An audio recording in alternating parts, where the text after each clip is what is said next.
The financial problem started when I was injured at work. There was no money coming in. I had to figure something out quick.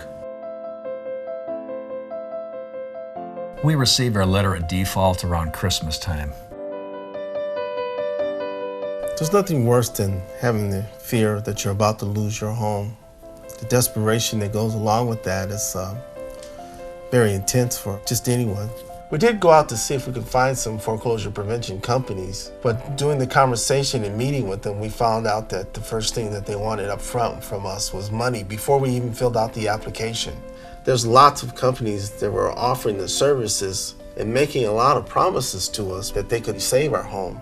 I really just didn't feel comfortable with them at all, and I just decided to take another path. There are a lot of companies claiming that they can stop the foreclosure process or help you modify your loan.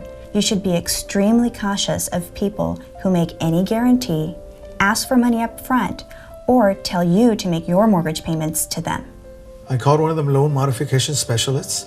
They said they could help. They needed a $500 deposit and then $3,000 after that. They said they had attorneys working on their side. They would talk to the mortgage company. They took my money and they didn't do anything for us at all. We were desperate to save our house, and I guess that's why we believed in them. It was just a scam. All of a sudden on a Saturday night, our front doorbell rings. I open the door and there's this lady on our front step talking at the top of her voice saying, "You're going into foreclosure, you're going to lose your home." Well, I immediately asked her to leave. I then called my servicer and they didn't know anything about her. Apparently it was a scam. Unfortunately, there are a lot of scam artists out there. Some even look to be affiliated with the government. Their websites have official-looking logos and graphics, and their names include words like federal. Hope Now connects you with counselors that provide free foreclosure prevention assistance. When I met with the counselor that Hope Now connected me with, I was a little suspicious when I first went in there. I noticed that she didn't ask me for any money. I really felt that there was someone finally here that could help me now. I do believe that Hope Now saved my house. If it wasn't for them, I don't know where I would be. We probably wouldn't be sitting here today. Our counselor was so professional, I was impressed. She looked at our entire situation and helped guide us through the whole process. Everything that she has done was free, no cost to us. Time is of the essence when it comes to the risk of foreclosure. No one can guarantee you can get a loan modification or that they can stop the foreclosure process. But if you are in trouble, the first thing to do is contact your mortgage company and get housing counseling. You can do this by contacting the Homeowners Hope Hotline at 888-995-HOPE. The sooner you call, the sooner you can get peace of mind. It's very scary knowing you could lose your house. You feel like you're all alone in the world. It's hard to know who you can trust, but you can't let that fear lead you down the wrong path with people who might be out to scam you. There are real people offering real help, and they're at 888-995-HOPE.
I'd like to call this meeting to order.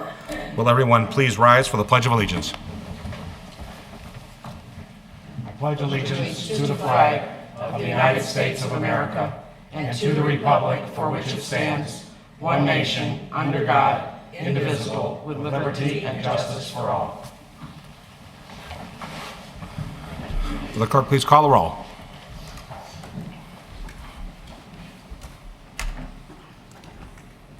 President Hartstein. Here. Trustee Brayman. Here. Trustee Glover. Here. Trustee Berman. Here. Trustee Trilling. Aye. Trustee Stone. Here. Trustee Sussman. Here. Quorum established. Gosh, that isn't. Thank you. I first of all would entertain a motion to approve our minutes of April 19th. Made. Second. Are there any additions or corrections to the minutes? Seeing none, will the clerk call the roll? Brayman. Aye. Glover. Aye. Berman. Aye. Trilling. Aye. Stone. No. Sussman. Motion carried. Next, I'd entertain a motion to approve the minutes of the April 12th Committee of the Whole meeting. Made. Second. Any additions or corrections to the minutes? Seeing none, will the clerk call the roll?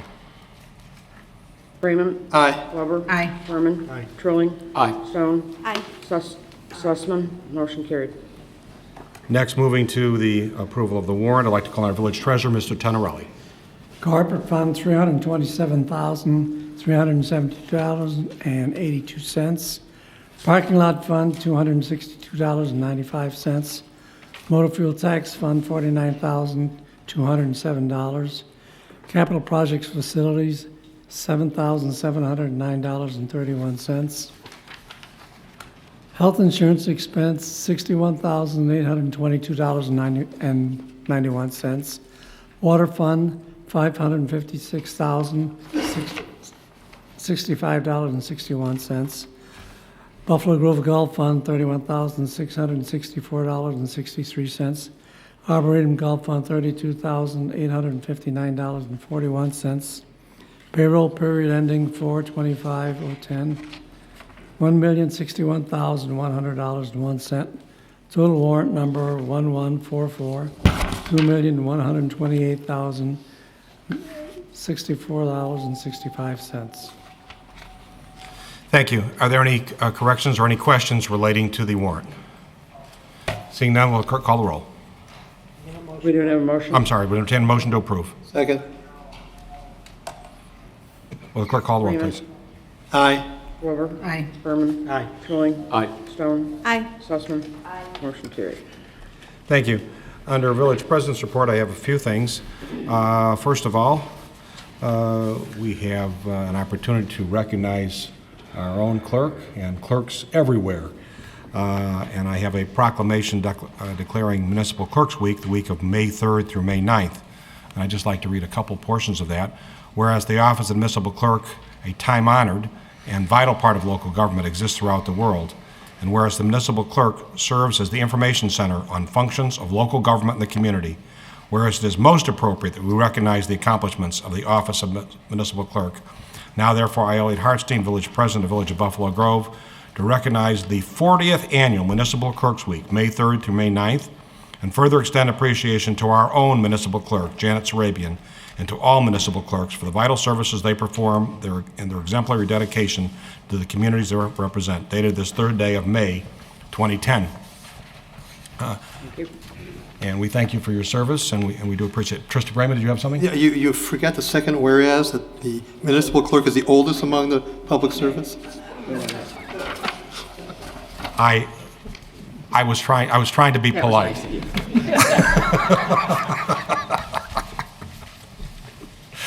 The next resolution is relating to EMS Week proclamation, the week of May 16th through 22nd, as Emergency Medical Services Week, and I'd like to read a portion of that as well, and like to thank the representatives of our Emergency Medical Service team for their dedication and their ongoing service to our community. Whereas the Emergency Medical Service is a vital public service, and whereas the members of the Buffalo Grove Fire Department are ready to provide life-saving care to those in need 24 hours a day, 7 days a week. And whereas the members of the Buffalo Grove Fire Department engage in thousands of hours of specialized training and continuing education to enhance their life-saving skills. And whereas it is appropriate to recognize the value and accomplishments of emergency medical service providers by designating Emergency Medical Services Week. And whereas paramedics, firefighters, and officers of the Buffalo Grove Fire Department rendered emergency medical care to nearly 2,600 patients in 2009. Now, therefore, I, Elliot Hartstein, the Village of Buffalo Grove, do hereby proclaim the week of May 16th to 22nd as Emergency Medical Services Week, with the theme EMS, anytime, anywhere, we'll be there. Sounds like a little song. I encourage the community to acknowledge the contributions of the Buffalo Grove Fire Department to the quality of life in Buffalo Grove. Dated, Elliot Hartstein, Village President. Thank you, and we thank you for your service. The last, before I go into the last item, there is one other announcement I wanted to make. We were very, very fortunate, as was announced a little over a month and a half ago, that we were able to get a AAA rating from Standard & Poor's. Well, I am very, very pleased to announce that we also were recently informed that we were recognized with a AAA bond rating from Moody's as well. So I think this is really quite an accomplishment to have that AAA rating from both of the bonding rating agencies. I think it's a tribute to our financial steadiness within the community, and a tribute to Bill Brim for years of service as our financial director and at the helm, and to Scott Anderson as well for his continuation of that stalwart service in terms of keeping our finances on course. So I think it's something we can be very, very proud of as a community, and it bodes well as we look to the future whenever we need to go out for bonding and so forth. It certainly, as we recently did, certainly can have a positive impact on the Village of Buffalo Grove. Thank you. The last item I wanted to bring to everybody's attention, you'll recall that our last meeting, we had a couple residents speak to the issue of the proposed development on Bossier Road in Arlington Heights. Since that time, we had three of our trustees, Trustee Trilling, Trustee Sussman, and Trustee Berman, attend the Plan Commission hearing, which went into quite late in the evening, I know, and was a packed meeting addressing that particular proposal. During the course of that proposal presentation, it became apparent that the details of the proposal reflected quite excessive variations from the standards that are used in the Village of Arlington Heights. I had conversations with each of the three trustees who were there, and their concerns were uniform with regard to the concern about these excessive variations from a planning standpoint. I don't think there's anyone among them, or I don't believe there's anyone on this board who doesn't recognize the value and need for having appropriate housing for people with special needs, especially those people who have mental health issues. And having that housing available throughout the area is an important thing, and something that I think everyone on this board and hopefully people throughout the community would support. Nonetheless, we thought it important based upon, or I thought it important based upon talking to them and basically to share the concerns with the Village of Arlington Heights. With that in mind, I drafted a letter to try and reflect those concerns, and I'd like to read it. And if, in fact, any members of the board have additional suggestions, I would welcome them. And if not, I would simply ask for your concurrence in sending this particular letter to the Village of Arlington Heights. I'd like to read it now, and you can share your thoughts. Dear Mayor Mulder and Village trustees, I am writing at this time relating to the project on Bossier Road. We have heard concerns about the project from residents and three of our trustees who went to listen to the proceedings before your Plan Commission, which I am advised had a large number of participants and ended up with a much divided vote amongst your own commissioners. I want to emphasize that the Village of Buffalo Grove understands the need for facilities for people with special needs as is proposed, and fully supports the concept of such housing. The Village of Buffalo Grove also fully respects the right of Arlington Heights to approve or disapprove any project proposed and to decide where that project should or should not be located. The concern is not the use itself. It is the excessive variations that are proposed for the site, which are planning issues, which may affect the ultimate residents of the project and the area of the proposal. We know that, like our own community, the Village of Arlington Heights has certain standards that must be met that are on your books.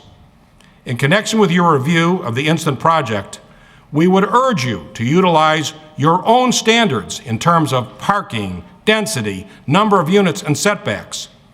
We know that significant variations have been requested in the instant project and are concerned that the degree of those variations is well beyond your own standards. Creating smaller units and increasing unit count from 16 to 32, reducing minimum distance from building wall to paved area from 30 to 3 feet, and changing the number of parking spaces from 62 to approximately 24 are glaring examples of these requested variations that depart from your own standards. We are concerned that from a planning standpoint, granting those excessive variations would be a disservice to the people with special needs who are potential occupants, and to the general area in which the project is located. Such significant variations would also become a concern if there ever would be a change in use for the proposed project if the project was not successful, or if the project sold to a new user for day-to-day residential or other use without special needs residents. We respectfully urge that Arlington Heights follow the prescribed and well-considered standards contained in your ordinances as you proceed with further review of this project. In that regard, we urge that any variations allowed should be minimal in scope, if at all, and must be based upon legitimate planning needs as opposed to financial or other considerations. Please keep us advised on the status of the proposed project. Thank you for your review of this matter. Very truly yours, Elliot Hartstein, Village President. I tried to capture what I thought were the basic concerns that were expressed to me by the three trustees who were there, and based upon my understanding of the issues related to this particular project, and I would welcome any comments or suggestions as to proceeding with sending out this letter. Trustee Sussman. Perhaps this issue means a great deal to me because I was a member of the Commission for Residents with Disabilities for 15 years. Perhaps it means a great deal to me because I grew up in a house with a disabled father before ADA was passed. Whatever the reason, I attended the Plan Commission meeting. I walked into the building for the Village of Arlington Heights Village Hall for the very first time. I was amazed at this building. I was impressed with this building. Large rooms, wide hallways, very comfortable furniture, even in the audience. So comfortable that I even took a picture of the chair. Beautiful bathrooms, underground parking, so no one should have to walk in any inclement weather. Located right near a train station to make it very convenient for those people living in Arlington Heights and working in Arlington Heights. And now I'm sitting down in a very comfortable chair listening to the discussion with the Plan Commission. They have determined by a vote of 4-3 to allow this building that needs so many variances to be built. They are making the site fit the development and not the development fit the site, which is the way it should be. Let's make the residents with mental disabilities part of the community. Don't hide them in an industrial area so when they look out their windows, all they see is a 129-foot radio antenna. Let's not treat them like second-class citizens. Thanks to the ADA, people with disabilities have come a long way. Don't send them back in time by sticking them in an inappropriate area. This is not a starter home. Their home will not get any better.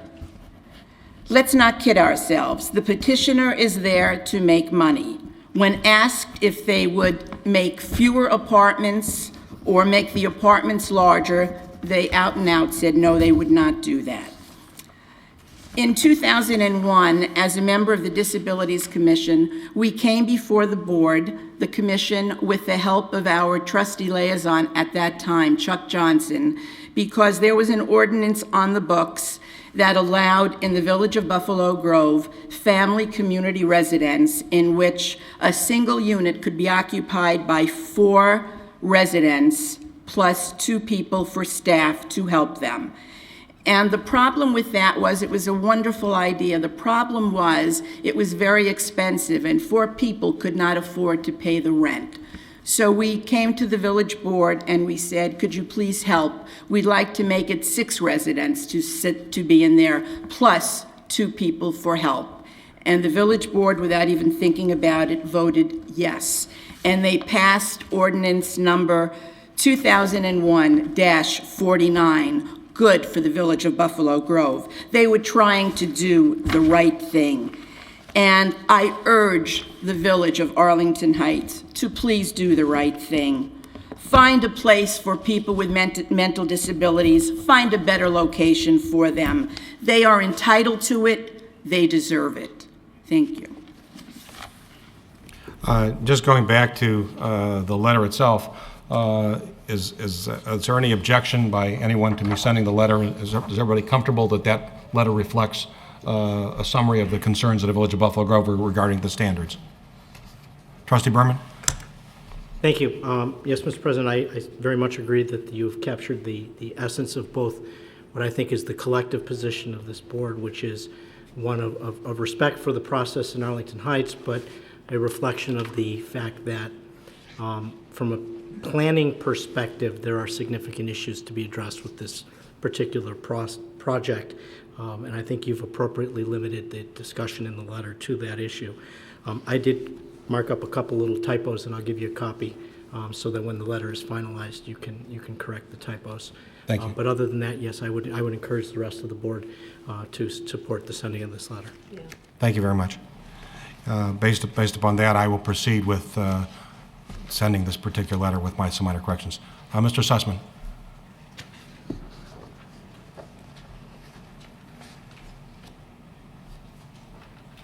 Martin Sussman, resident, Buffalo Grove. President Hartstein and board, I was also at that meeting, and there were 2 things that I believe were left out. One of them is transportation. The closest transportation to that building is 1.1 miles.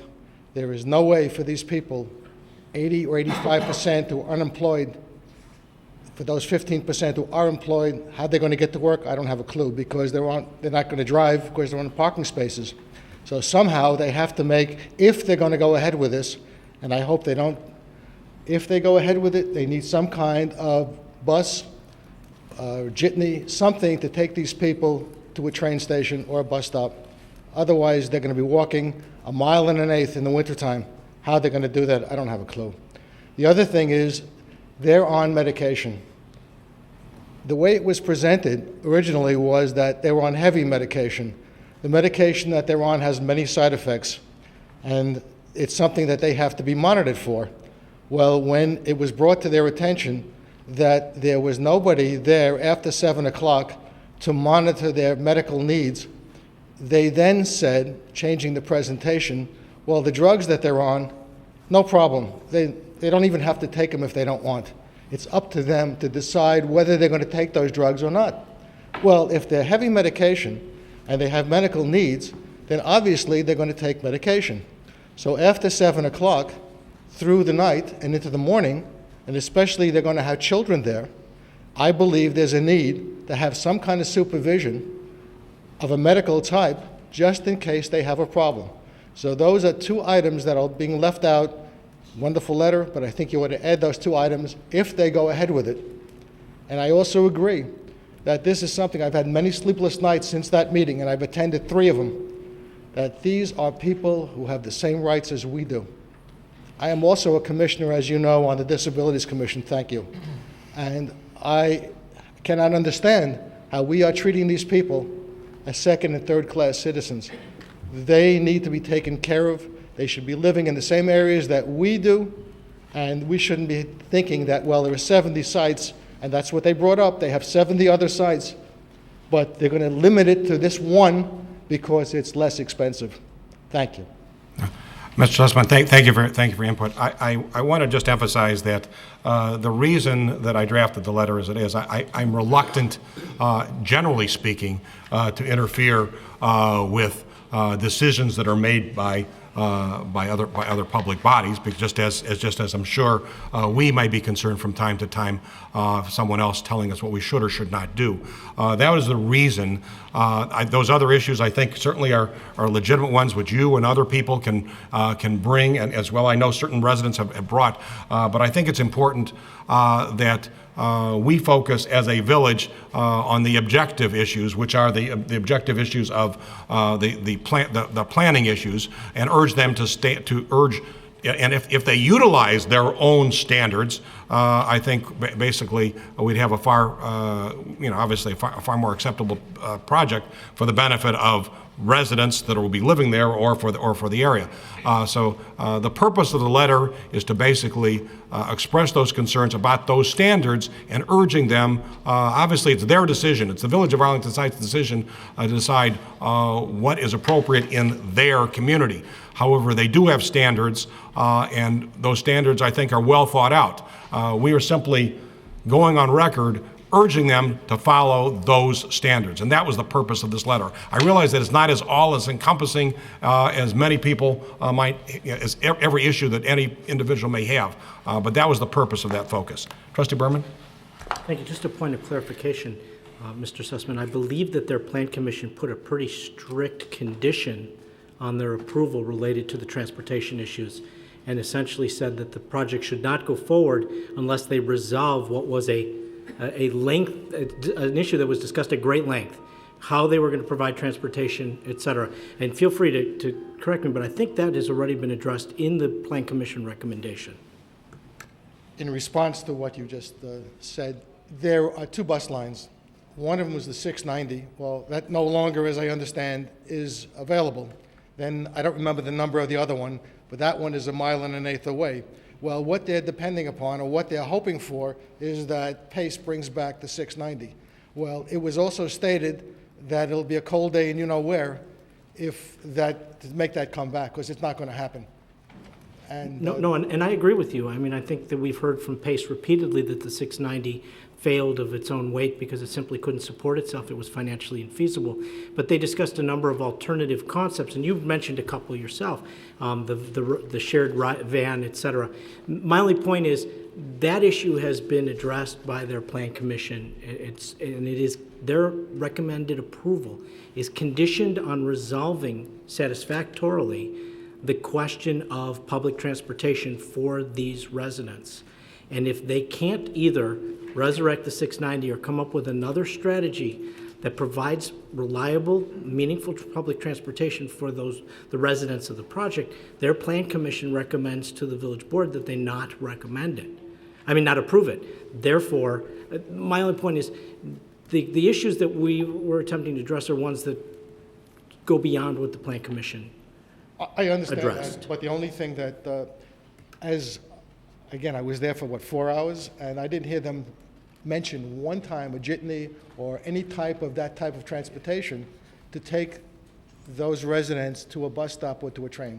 All they mentioned were the 2 bus lines, and again, if that's not going to happen, I don't see how they can put into their minutes that they're going to make this happen. It's just not reasonable.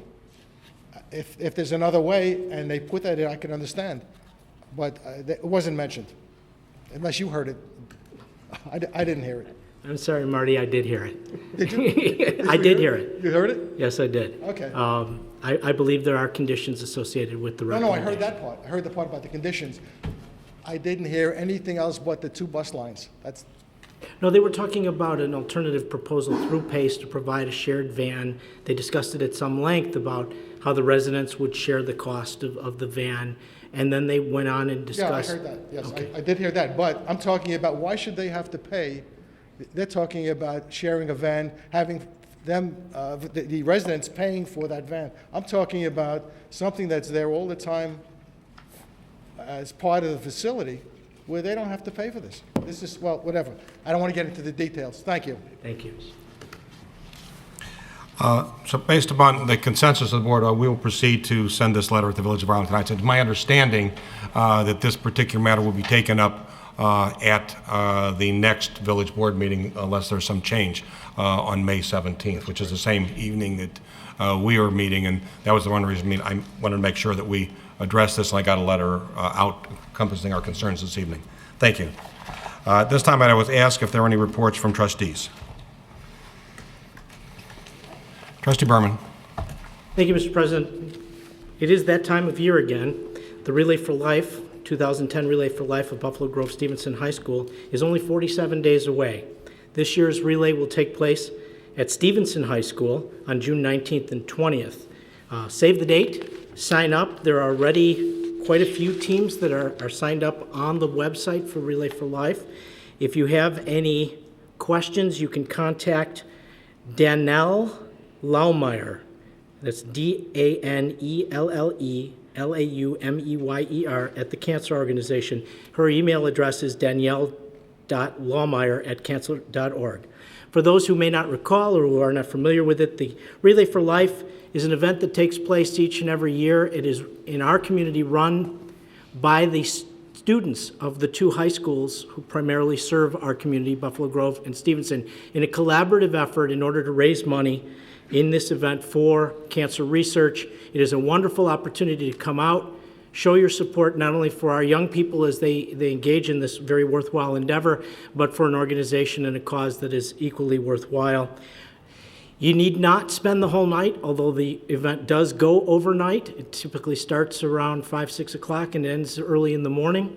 The students love to spend the night. Not everybody stays the whole night.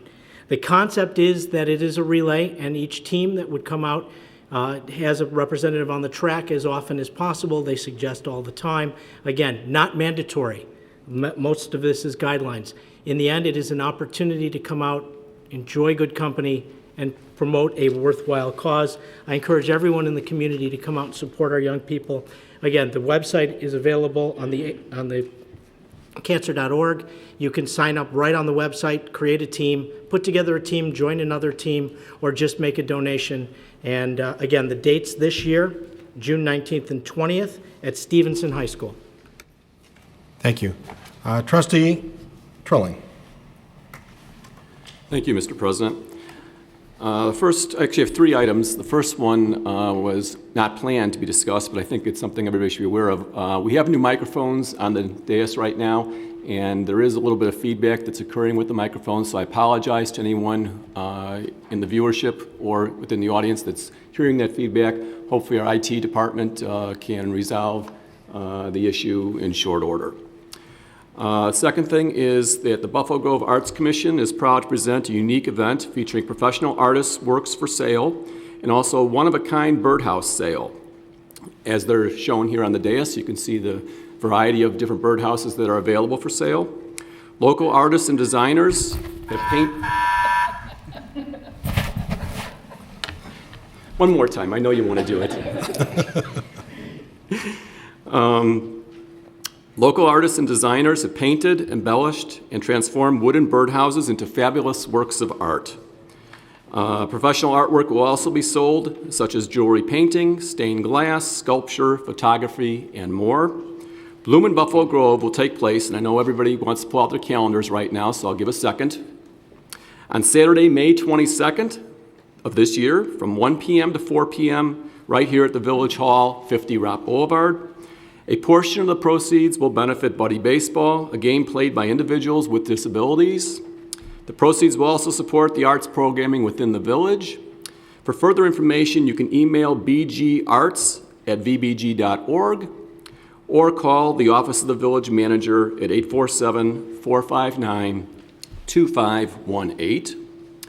And my last item, plans are underway for the 2010 Buffalo Grove Invitational Fine Arts Festival. I know everybody's looking forward to that this summer.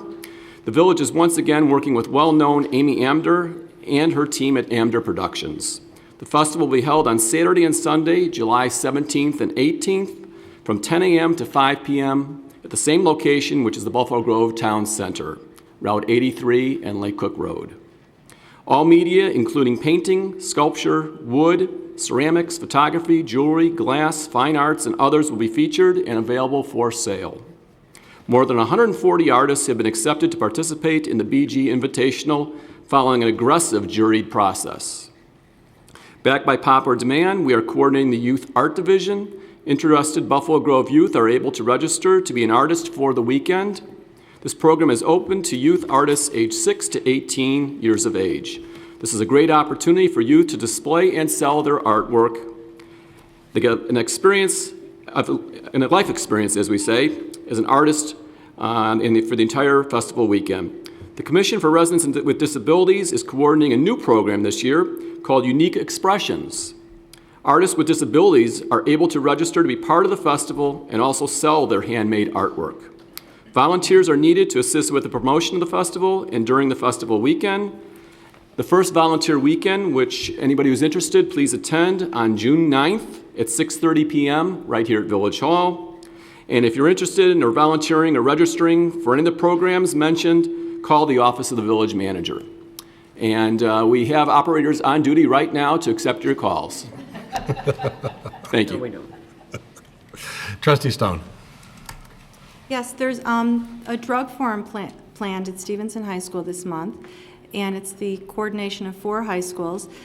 I'm assuming we're going to post it on our website, and I'm sure it's on the Stevenson website, so I just wanted to let the parents know. It's an awareness program, so I just wanted to get the word out. Thank you. Any further reports? Jan Sarabian, please. Clerk Jan Sarabian. Just a real quick, the census forms hopefully are sent in. I think we have I think the last I saw we were between 79 and 80%, which is fabulous, except we need the other 20% too. You will now probably get census workers coming to your door. If a form has not been turned in, there are census workers that will be going door to door to get a complete count. If you have any questions, a census worker will have identification, and we'll only ask you the 10 questions that are on the form. So if you're concerned about giving out information, call us at the Village Hall if you have a problem. But please be sure that those census forms get turned in. Thanks. Thank you. Trustee Glover. Jan, real quick question. Is there any reason that people would be receiving phone calls from the census takers? They shouldn't. They should not be. Today I had someone come to me with they'd received 2 phone calls. They shouldn't, only if the person has tried to contact them in person 3 times and haven't. Okay. But basically, no, and they should ask no more questions than what is actually on that census form. So any more personal questions. If you have any questions, please just call us here at 459-2500 and we'll check it out. Okay, I'll share that information. Thank you. Thank you. Any further reports from trustees? Seeing none, we'll go on to our village manager's report. Thank you. Just a couple of quick things this evening. First, I'd just like to thank the fire department, Chief Faber and his staff for bringing over the new fire vehicles tonight that were rolled out for your review. If anybody didn't have a chance to take a look at them, if you want to, just contact the chief, and he'll be glad to show you the equipment at the fire station. So again, Chief, thank you, and staff, thanks for bringing the equipment over this evening and displaying it. It's quite proud of the apparatus, and will serve the community well. The second item I just want to mention also, we had sent out from our office just some information about holiday lights and a different approach that we wanted to at least suggest with holiday lights. And with evening falling upon it, Rick Cool has set up a couple of demonstrations with floodlights and some different types of devices that you'd like to at least demo. They should be out here on the campus, so when you're leaving, if you could just look at the way that the trees are lit and then the reflection on the trees and the way that they're intended to be displayed. We like to approach a way to be a little bit more cost-effective and efficient in the coming holiday season in terms of the application of lights. So if you have any questions or comments after you read them, please let Gita or myself know what your thoughts are, and we will continue to proceed with the direction of the board. And third, I'd like to invite Chief Favre up to the podium tonight for a special recognition for a member of his staff.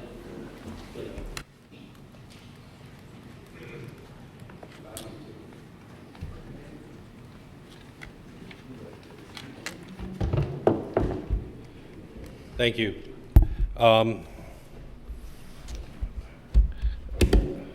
Actually, Skip got this already, but we wanted to do at least acknowledge Skip Hart receiving this award on the 16th of April, 2010. Our public educator, Skip Hart, received the Lonnie Jackson Public Education Award. Now, to most of you, you say, Lonnie Jackson, who was he? Lonnie Jackson was a public educator, deputy chief of the Bureau in Mount Prospect. He started the Illinois Inspectors. He actually hired Skip at one time, and luckily we were able to steal him away. He was one of the trendsetters, and he set an example of excellence in public education. And this award's been given out only 4 times in its history. The first one, obviously, Lonnie won. But I don't know, he's kind of a shoo-in for this one. But 2 other highly respected public educators, Marcia Giesler from Downers Grove and Bob Morris from Darien Woodridge, were 2 of the other recipients. And now a guy who I consider even 10 times better than any of those people as far as public educators, and we are extremely lucky to have him. He's also our 2008 Firefighter of the Year, the first Firefighter of the Year we ever had. But let me read, I need glasses for this. This, and if Mr. Hartstein, if you could come down just so I can have you hand it to him. Presented to Skip Hart, Buffalo Grove Fire Department, for your unselfish contribution to the greater good of public education in the fire service and your tireless devotion to public fire and life safety education that gives great honor to the fire service, dated the 16th day of April, 2010. Congratulations.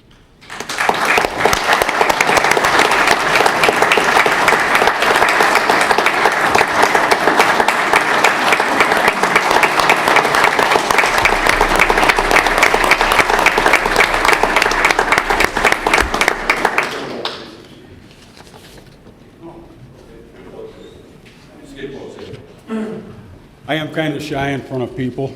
I do appreciate the acknowledgement of this. It's been a very good ride for me. Public education is a passion, but I couldn't do it without people standing in the back of the room who also had the same passion.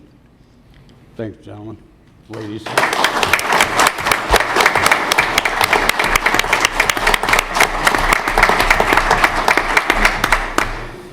Now I'd like to move on to questions from the audience on non-agenda items.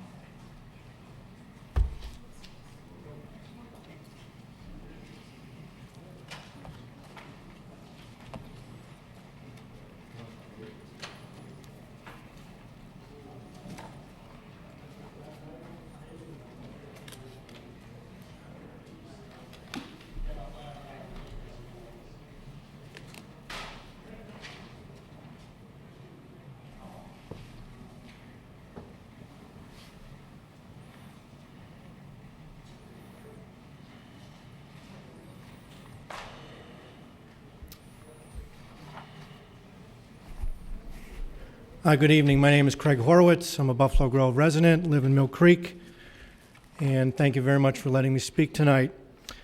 I'm going to talk about a subject you've already touched on, President Hartstein, the Bossier Apartments.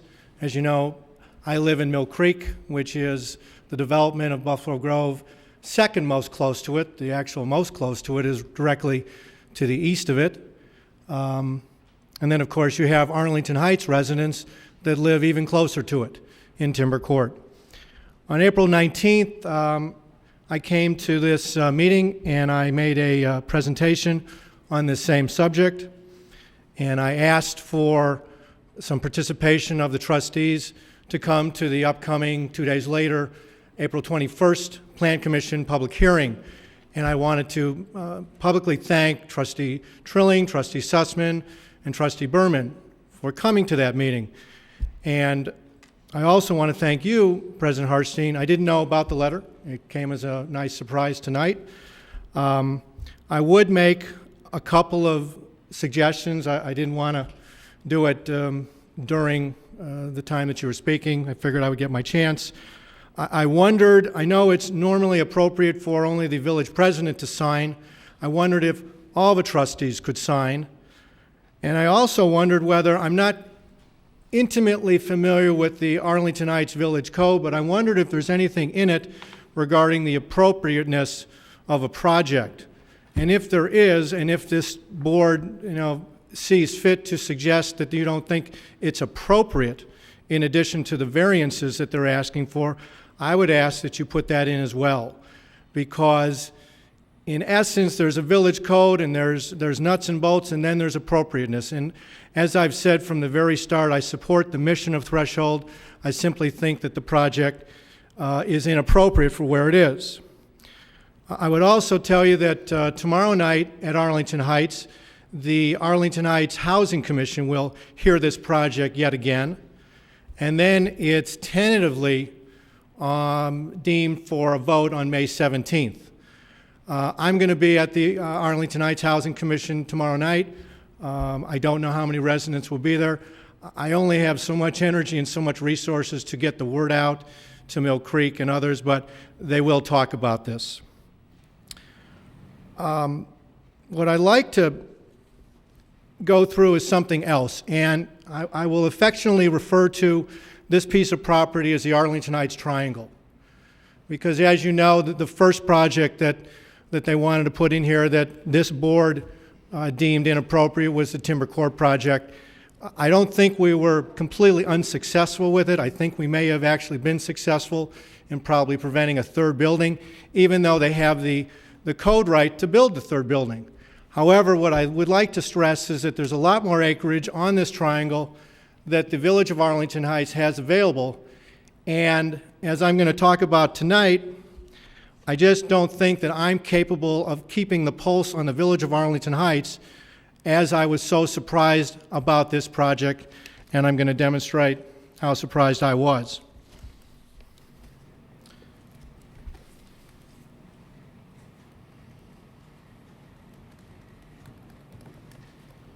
I'd first like to ask you to pass these out, if you will.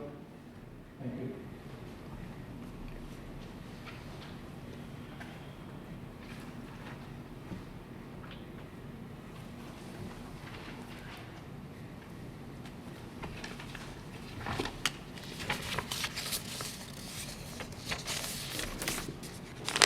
You really can't read this, so I'm not going to leave it up, but this is a timeline that I want to talk about. From the moment of estimation of the beginning of this project to the May 17th estimated vote. I can have copies of this. I didn't make them for you, but I will go through it. It is estimated that the Threshold project, the Bossier Apartments, may have come to a beginning in somewhere in December at Arlington Heights Village Hall, when Davari, Development, Threshold, and the task force brought it to their attention. I don't know if that's when it began. Maybe it began earlier. In January, I know that the Arlington Heights Housing Commission was privy to this and talked about it. I know that on January 27th, the Arlington Heights Platinum Subcommittee heard about this project formally and made a formal request for a neighborhood meeting from the developer. On February 11th, after distributing notices within 250 feet of the site, which I'm told is a state law, and maybe other municipalities also share it. And I was kind of curious just how far 250 feet is. Excuse me. I certainly appreciate your comments, and I welcome you to continue with cogent comments that relate to issues of concern. The things that you're starting to talk about right now appear to be, and you can correct me if I'm wrong, appear to be issues that you are concerned about how notice was done or what notice was done. Those are issues over which we have no control. Those are issues over which that legitimately may be brought to the attention of Arlington Heights by yourself as residents, by other people. But those are not necessarily anything over which this board would have any authority or deal. So I just urge you to do that. Plus, I just from a timestamp, you have about. It'll be 5 more minutes, I promise. I was curious how far 250 feet was, so I bought this 300-foot tape measure. I just wanted to see just how far it is. In fact, the property probably is about 250 feet from one of the buildings of Timber Court.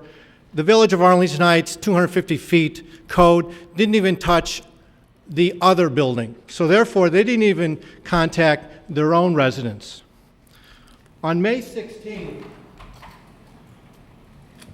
Villager Manager Brim, from what I gather, was made aware of this project and then made your board aware of this project. On May 16th, he gave you a formal memo. On April 19th... That is correct, March 16th. March 16th? You're right, I'm sorry, March 16th. On April 19th, I came to you to speak to ask for your participation. I had submitted a flyer alerting the Mill Creek development to get them to come to the April 21st meeting. That was my big intent. I wasn't making a statement. I simply thought that nobody knew about this, and I wanted to make sure that everybody did know that was going to be impacted. Now, the April 21st Plan Commission meeting happened. Again, Trustee Trilling, Trustee Berman, Trustee Sussman were gracious enough to come. And of course, it's tentatively scheduled for May 17th. Where I'm leading to is this.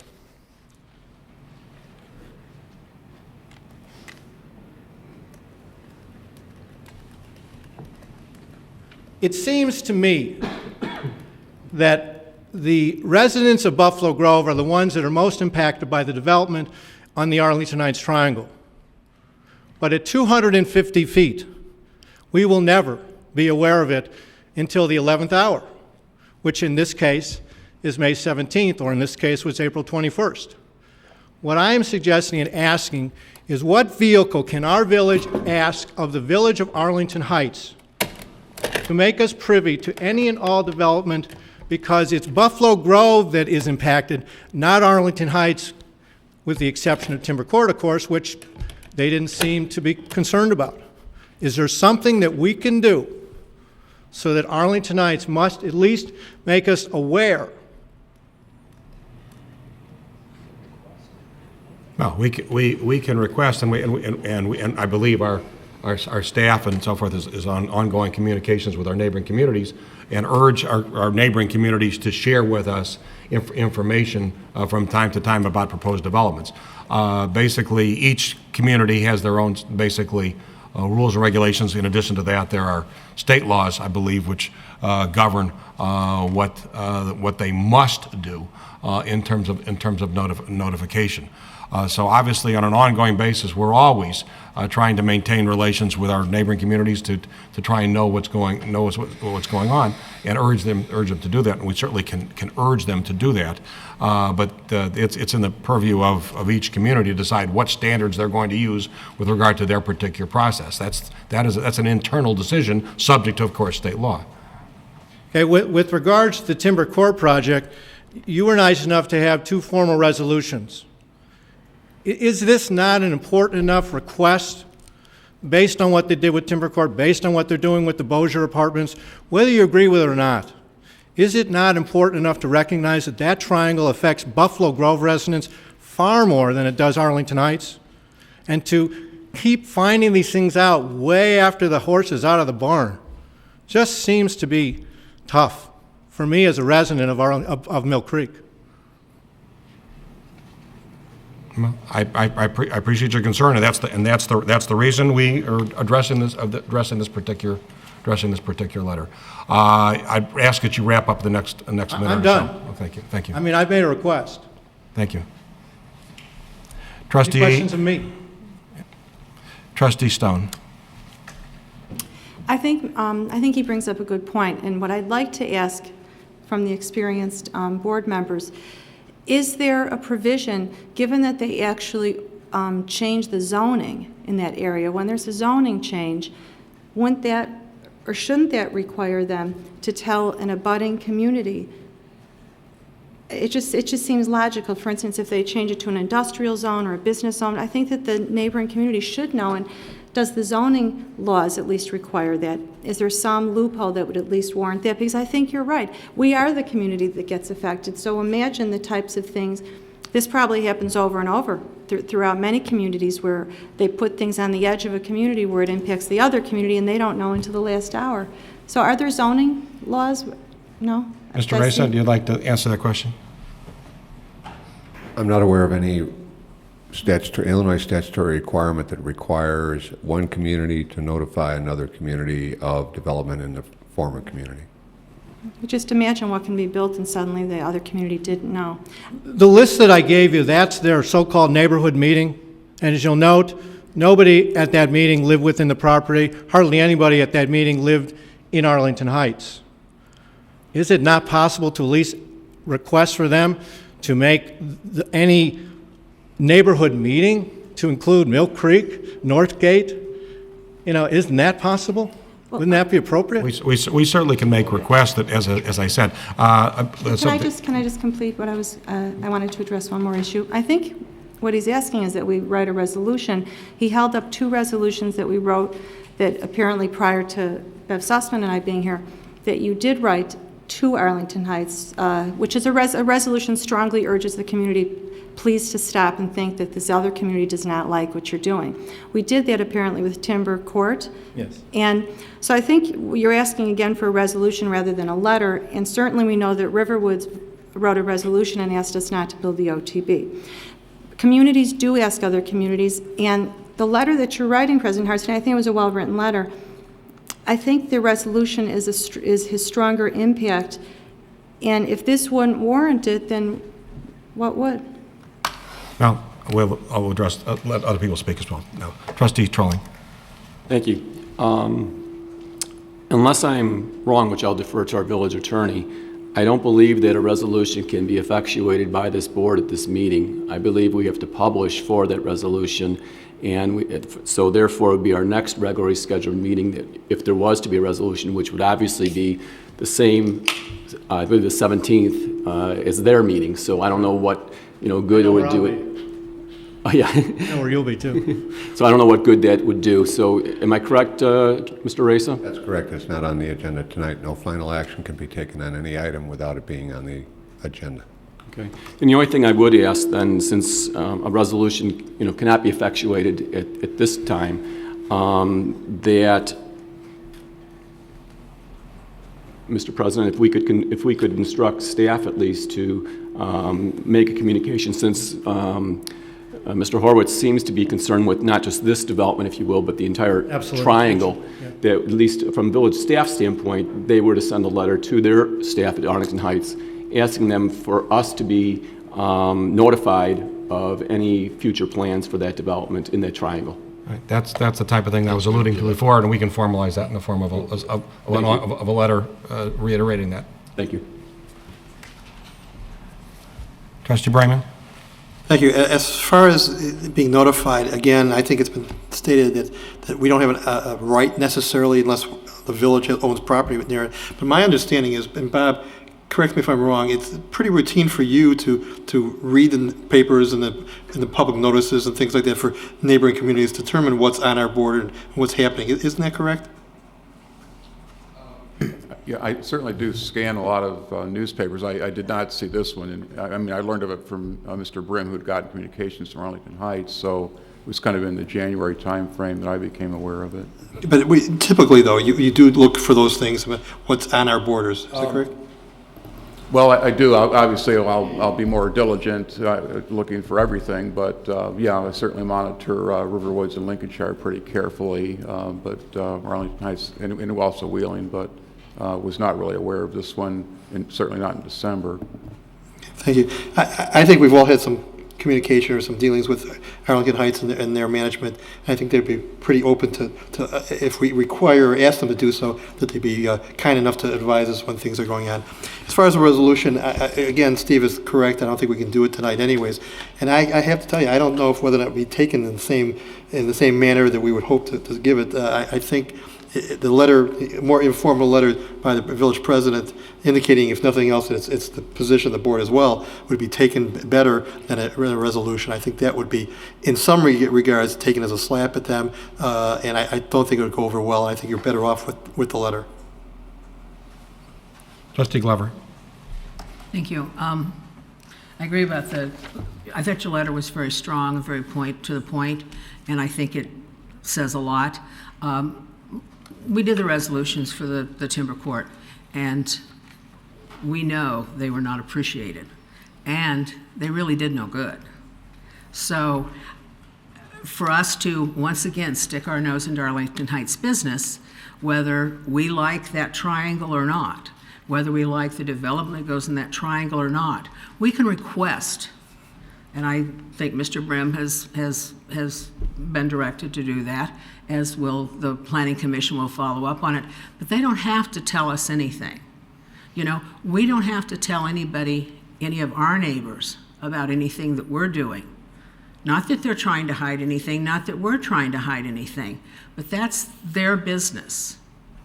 And we're writing a letter. I think it's a very strong letter. It's talking about planning. It's talking about the variances, because it's a very poorly planned product. And I think what we're stating there with the planning is the best thing we can do without getting into everything else. That's their business. Trustee Berman said something the night of the Plan Commission. He said, when it's appropriate, while your code is 250 feet, when it's appropriate, you reach out further. We do. The reason I bought that tape measure was to see just how far 250 feet is. We do reach out further, but not all municipalities do that. But when you say that they weren't trying to hide something, it's clear. That's exactly what they were trying to do. Well, look at the names on that neighborhood meeting.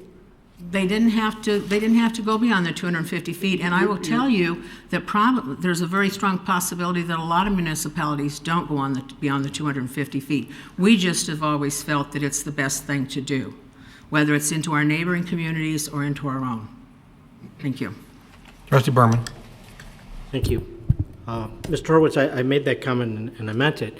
That doesn't mean that everybody follows that perspective, and I'm not going to get into a question of what Arlington Heights did or did not intend. I think that the letter that we asked the village president to draft and that he did draft states a pretty compelling argument to the village of Arlington Heights. I think the Trustee Brayman's suggestion of adding some language maybe to the very first line that says with the concurrence of the entire village board would in effect have the same impact as a resolution, which we can't pass tonight. I wasn't asking you to do a resolution on the property. I was talking about the future, now, really. And I want to separate the two issues, because I think this is what we can do for this issue.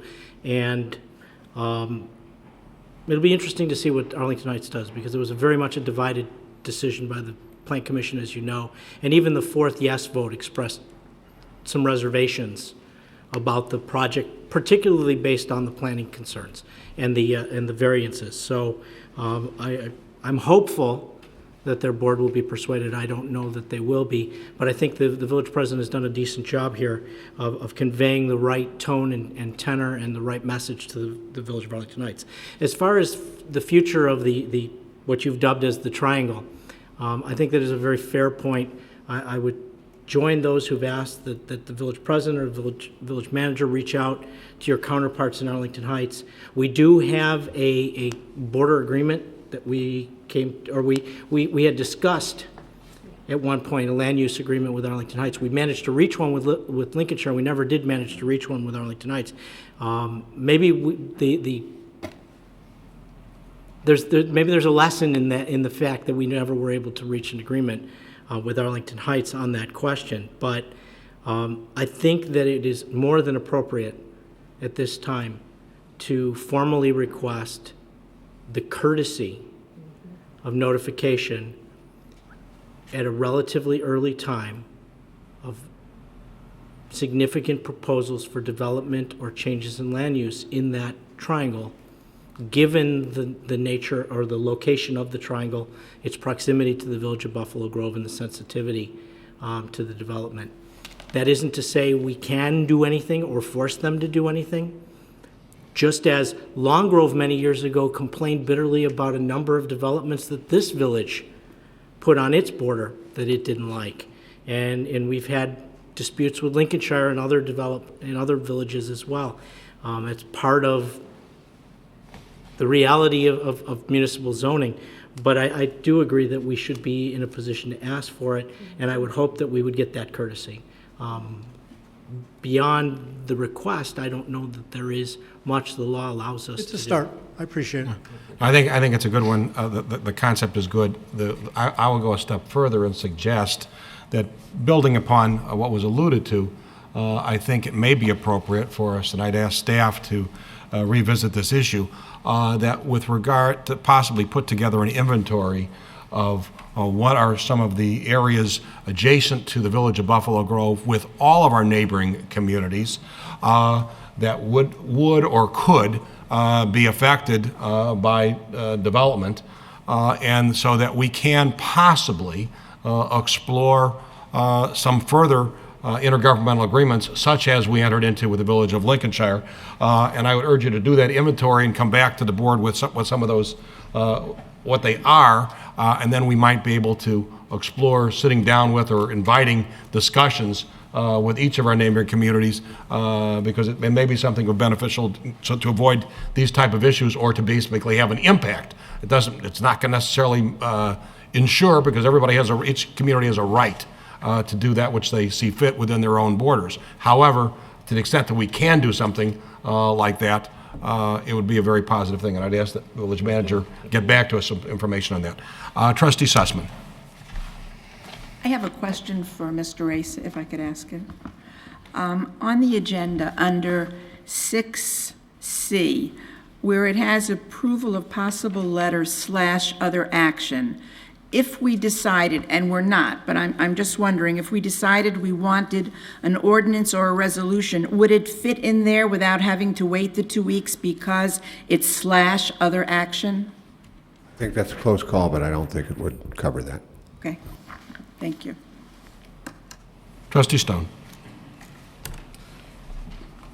Given that there's this municipality issue with 250 feet of legal minimums, due diligence, it seems obvious to me that there's under the radar type of developments that occur. And given that, because people could only know at the last minute, and then it puts, for instance, if we were to want to vote a resolution, where we're not able to because of the dates, our next meeting's the same night that they're having their meeting to pass this development. So my question is, when this happens, until we have laws or things that allow for other communities to know what's happening, if they're not within the 250 feet, or if they're not being courteous in telling you, if I can ask President Hartstein, if you could ask Attorney Reza, whether between now and the next meeting, for instance, just so I understand in government and so the public understands, if we are in a predicament like this again, where we felt strong enough to vote a resolution, are we able to call a special meeting of the whole or meeting of the board, an emergency meeting, if you will, so that we could vote a resolution prior to the next meeting, if we felt it was needed? I can answer that question without asking the village attorney. We can. I have the direction, and any two, I believe, is it any two two, trustee? It's either 2 or 3. I don't remember. I think it may be 3 for a special meeting. I Okay, could be wrong. so then just- That it is possible, I believe, for the village president or for the three trustees can call a special meeting. Well, thank you for that answer. The point that I'm making is that when someone asks for if we could vote a resolution, I think the more clear statement would be to say, we're not on the calendar right now to have a meeting prior to that time, but if we had to, just so that the community can feel comfortable, if there was something that came about in the community that we didn't know and we were limited by time restraints, we do, as a government, have the ability. So I'm happy to hear that answer. If we wanted to vote a resolution on an issue, even in the last hour, we can. If 2 or 3 trustees. Obviously, we can. Well, that's We have the good to authority. know. We have the authority to do that. Glad to clear that up. Thank you. Trustee Trelling. I'll be very brief. I just wanted to provide some additional information for Trustee Glover regarding the notice that was sent out. It's ideal that obviously people beyond 250 feet are aware of this. And in actuality, there was great disappointment by a number of members of the Plan Commission because notice was not sent out to the neighborhood, and they were directed to do so. So, and that's why a number of the negative comments that came out during the meeting and negative votes actually occurred because the developer did not carry out, even though they carried out the state statute, they did not carry out the wishes of members of the board. He was given the names and addresses from the Village of Arlington Heights, though. Yes, he was. That's correct. But to be fair to a number of members on the Plan Commission, they had specifically requested that the greater neighborhood had been, I believe, notified. If that's a fair statement. Okay, thank you. Trustee Glover. That just says something more about the developer, too. Trustee Bryman.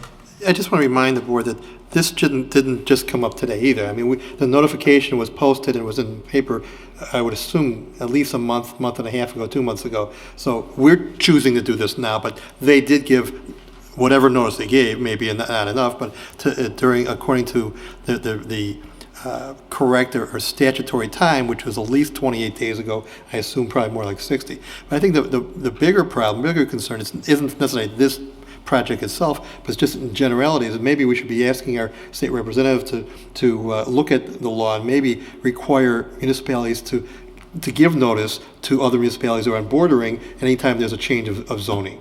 And that's something maybe we should do either through the village manager's office or one of us can speak to our representative. I think it's an excellent suggestion and something that we based upon an instance, we can give an example and basically urge that this might be an appropriate piece of legislation to be considered by the. Obviously, nothing's going to be happening.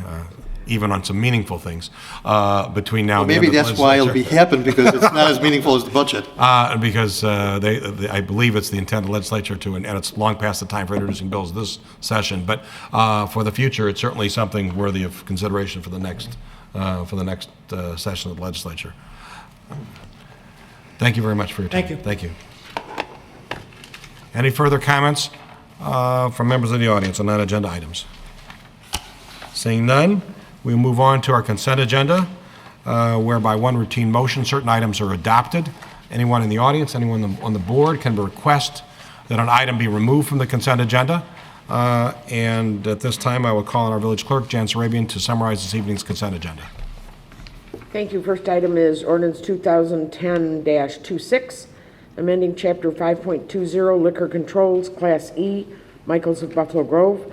This ordinance revokes the Class E license for Barudi's Deli, Inc., and reserves a Class E liquor license for Michaels of Buffalo Grove, 340 Half-Day Road, and removes the special service condition as set forth in ordinance number 2008-08 for Dragon Fire and Asian Eatery. That is the consent agenda, and staff recommends approval.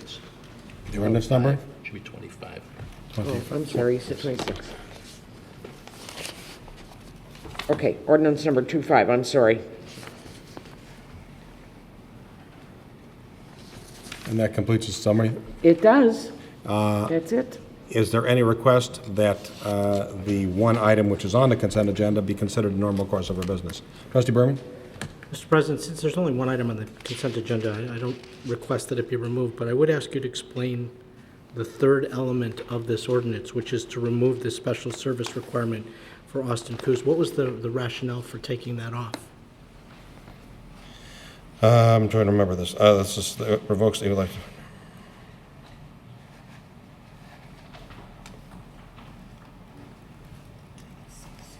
Mr. Racer, could you clarify that, please?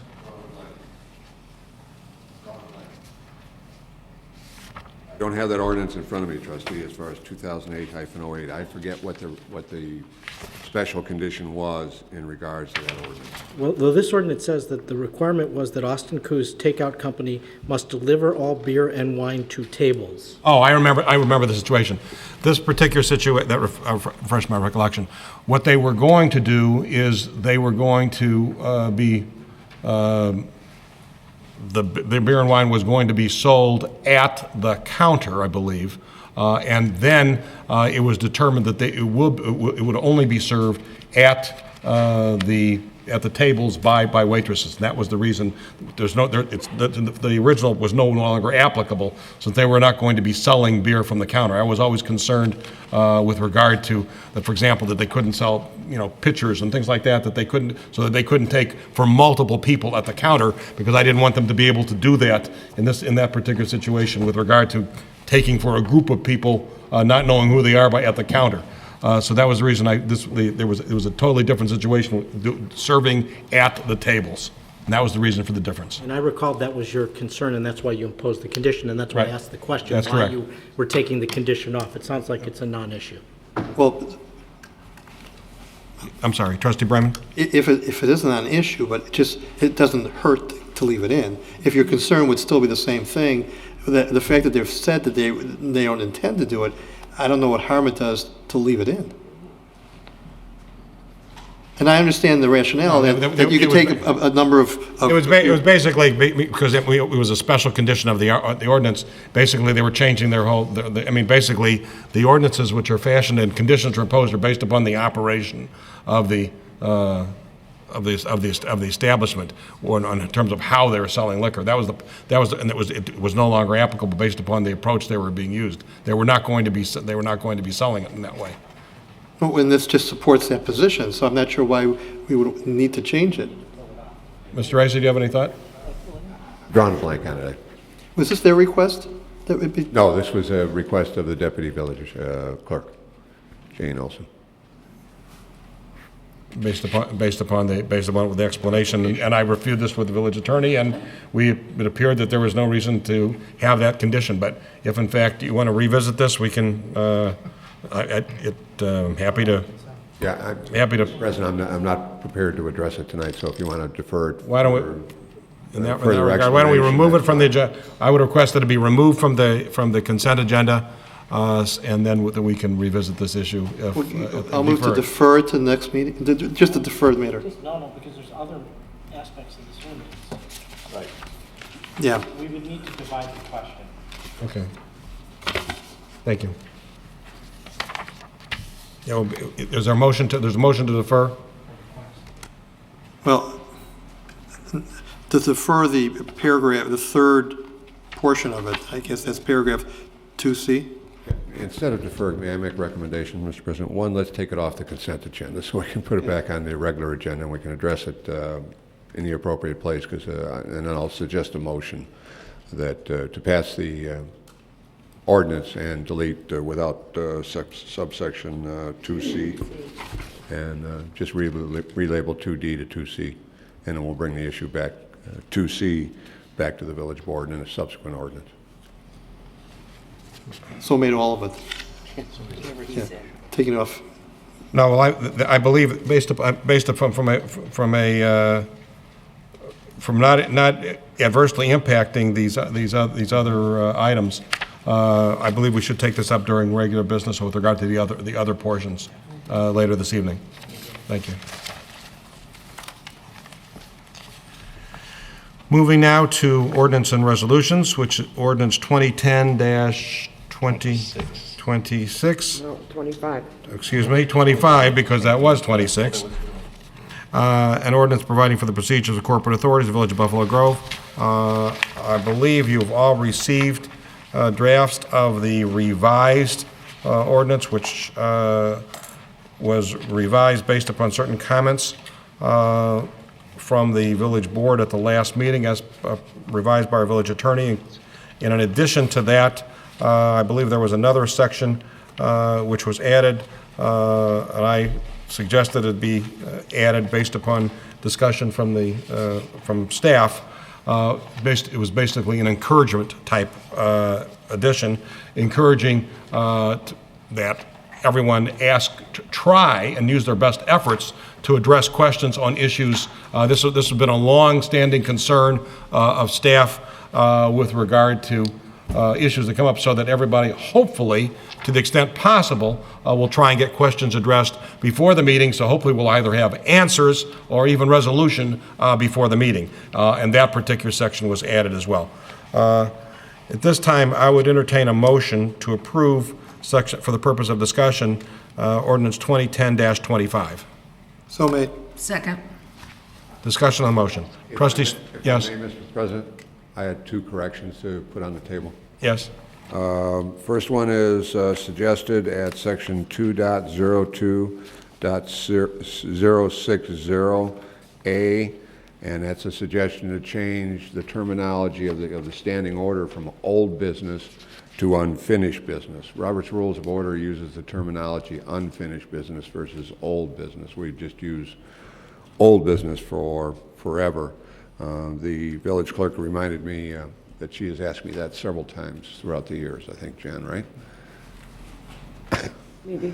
Item number 2 is, it was pointed out by Trustee Glover, I have a typo in section 2.02.010.D.2.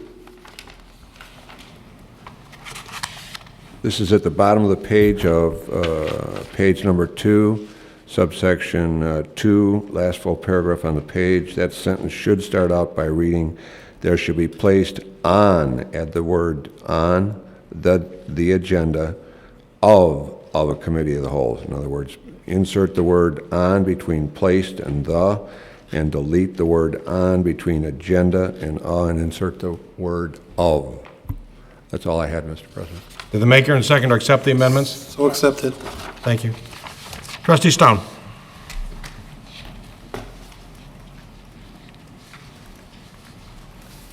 The other several things that I want to address in this ordinance. As I stated at the last meeting, this is the third document since I've been on the board in the past year to control communications. No. And I would take exception with that characterization.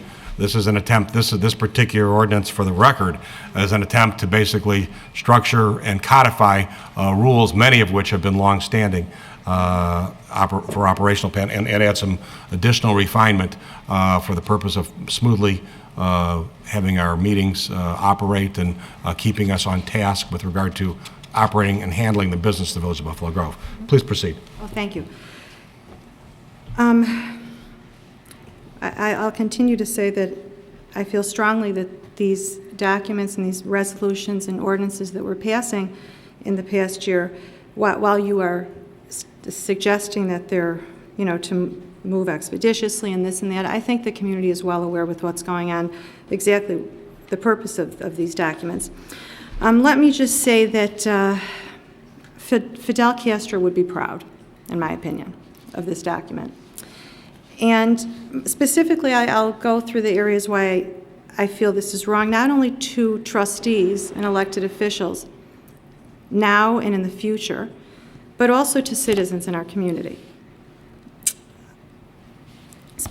Excuse me.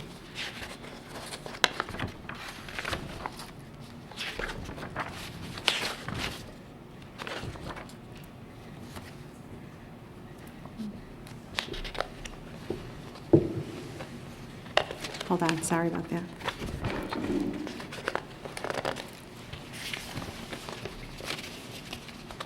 Okay.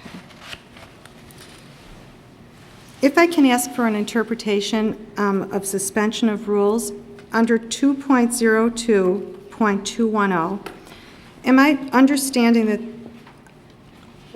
Oh, I'm sorry, well, I printed it out from when they made the corrections. On my copy, it's page 13. What I would request that you do, Trustee Stone, in the interest of addressing these questions, I would ask that you enumerate any and all questions that you have with regard to any particular interpretations. We'll address the questions, and then we will go back to a discussion of any particular issues. In the interest of trying to answer your questions, so possibly the answers to questions may in fact address certain issues. So if you could enumerate all of your questions related to the ordinance, to the extent that they can be addressed by the village attorney or otherwise, we can have them addressed. Actually, President Hartstein, because these open meetings are for public debate, and we're actually passing an ordinance, I'd like to address each topic, and I don't think it'll be redundant because each topic is a little different. So if you wouldn't mind, if I can understand that particular suspension of rules, if I'm understanding correctly, and again, I'm not an attorney, so I would like some interpretation of that. Can you specifically reference what you were referring to, the section and page? Yeah, yes, I said 2.02.210, page 213, and I'll read it for our citizens so that they know. Page 2? Page 13. Page 13. Mm-hmm. The rules of order of the corporate authorities may be suspended by motion adopted by a 2/3 vote of the corporate authorities then holding office, except that any suspension of a rule or procedure requiring a greater vote shall require that same vote.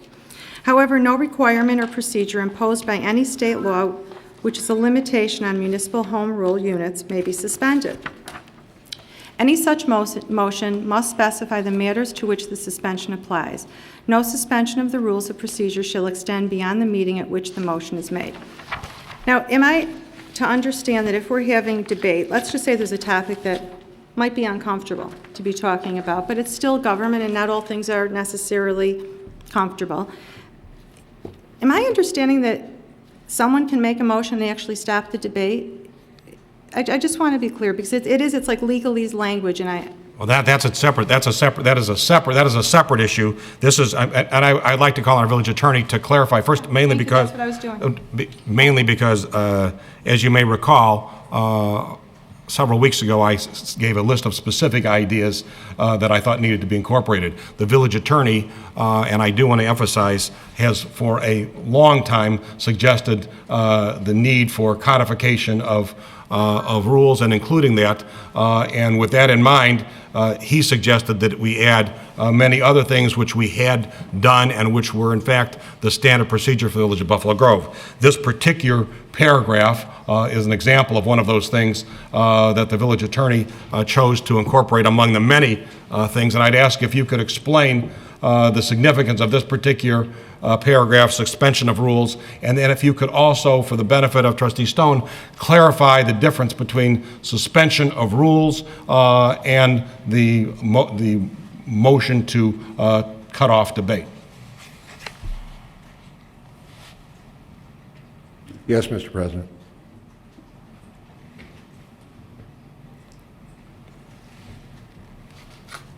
Just making a note to myself as far as reminding the board, calling the question is, the Robert's Rules of Order says putting the question rather than calling the question, which I'll come back to. Suspension of the rules. The rules of order of the corporate authorities may be suspended by motion adopted by 2/3 of the corporate authorities. Same concept has been in Robert's Rules of Order for since its inception.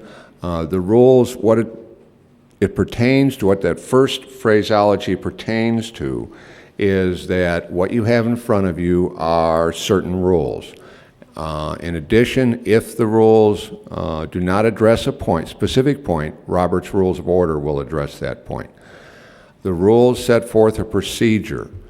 If 2/3 of the corporate authorities, by motion, want to alter that procedure for the sake of argument, the standing orders that you have on your agenda are the same standing orders that are in the proposed rules. If you want to take an item from the standing orders and move it as from item number 13 to item number 3 by 2/3 motion of the corporate authorities, you can vary or suspend your rules.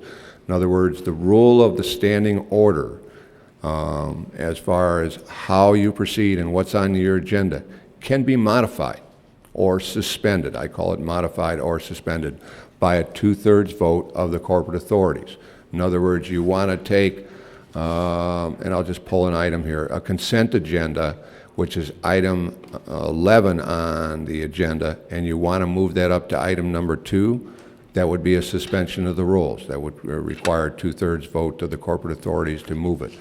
Any other rule that you would like to, that 2/3 of the corporate authorities want to suspend, or for that meeting specifically, as you can see from the last sentence in this section, suspend or modify for that meeting, 2/3 of the corporate authorities have that right. Just for the sake of clarification, I do believe, Mr. Asa, that in this particular proposal, with regard to the specific examples that you were given, in the interest of providing for latitude when we wanted to be able to move things up on an agenda, basically in deference to a large group of people in the audience or otherwise, these rules, as you propose, give me the authority as chairman to, in fact, make those changes in the order of proceeding. Is that not correct? That's why I wanted to clarify that once. That was an exception. Correct. But any of the rules as set forth in in the proposed ordinance tonight could be suspended, could be suspended, best word, for that specific meeting. In regards to the second sentence, however, no requirement or procedure imposed by any state law which is a limitation on municipal home rule unit may be suspended. In other words, for the sake of argument, if a state statute requires, preempts a home rule unit and requires a vote of 3/5, we could not suspend that requirement of the state statute. Third sentence, any such motion must specify the matters to which the suspension applies. I think that's a fairly commonsensical statement, that the motion must specifically require what the movement of that motion is proposing, what rule is proposing to be suspended. And as I've already said, the last sentence says that any suspension of the rules can only be for the meeting for which that motion is made. The second item you wanted me to address is suspension of the rules, and what I think... No, it was not suspension of the rules. It was basically the calling the question. The calling of the question is...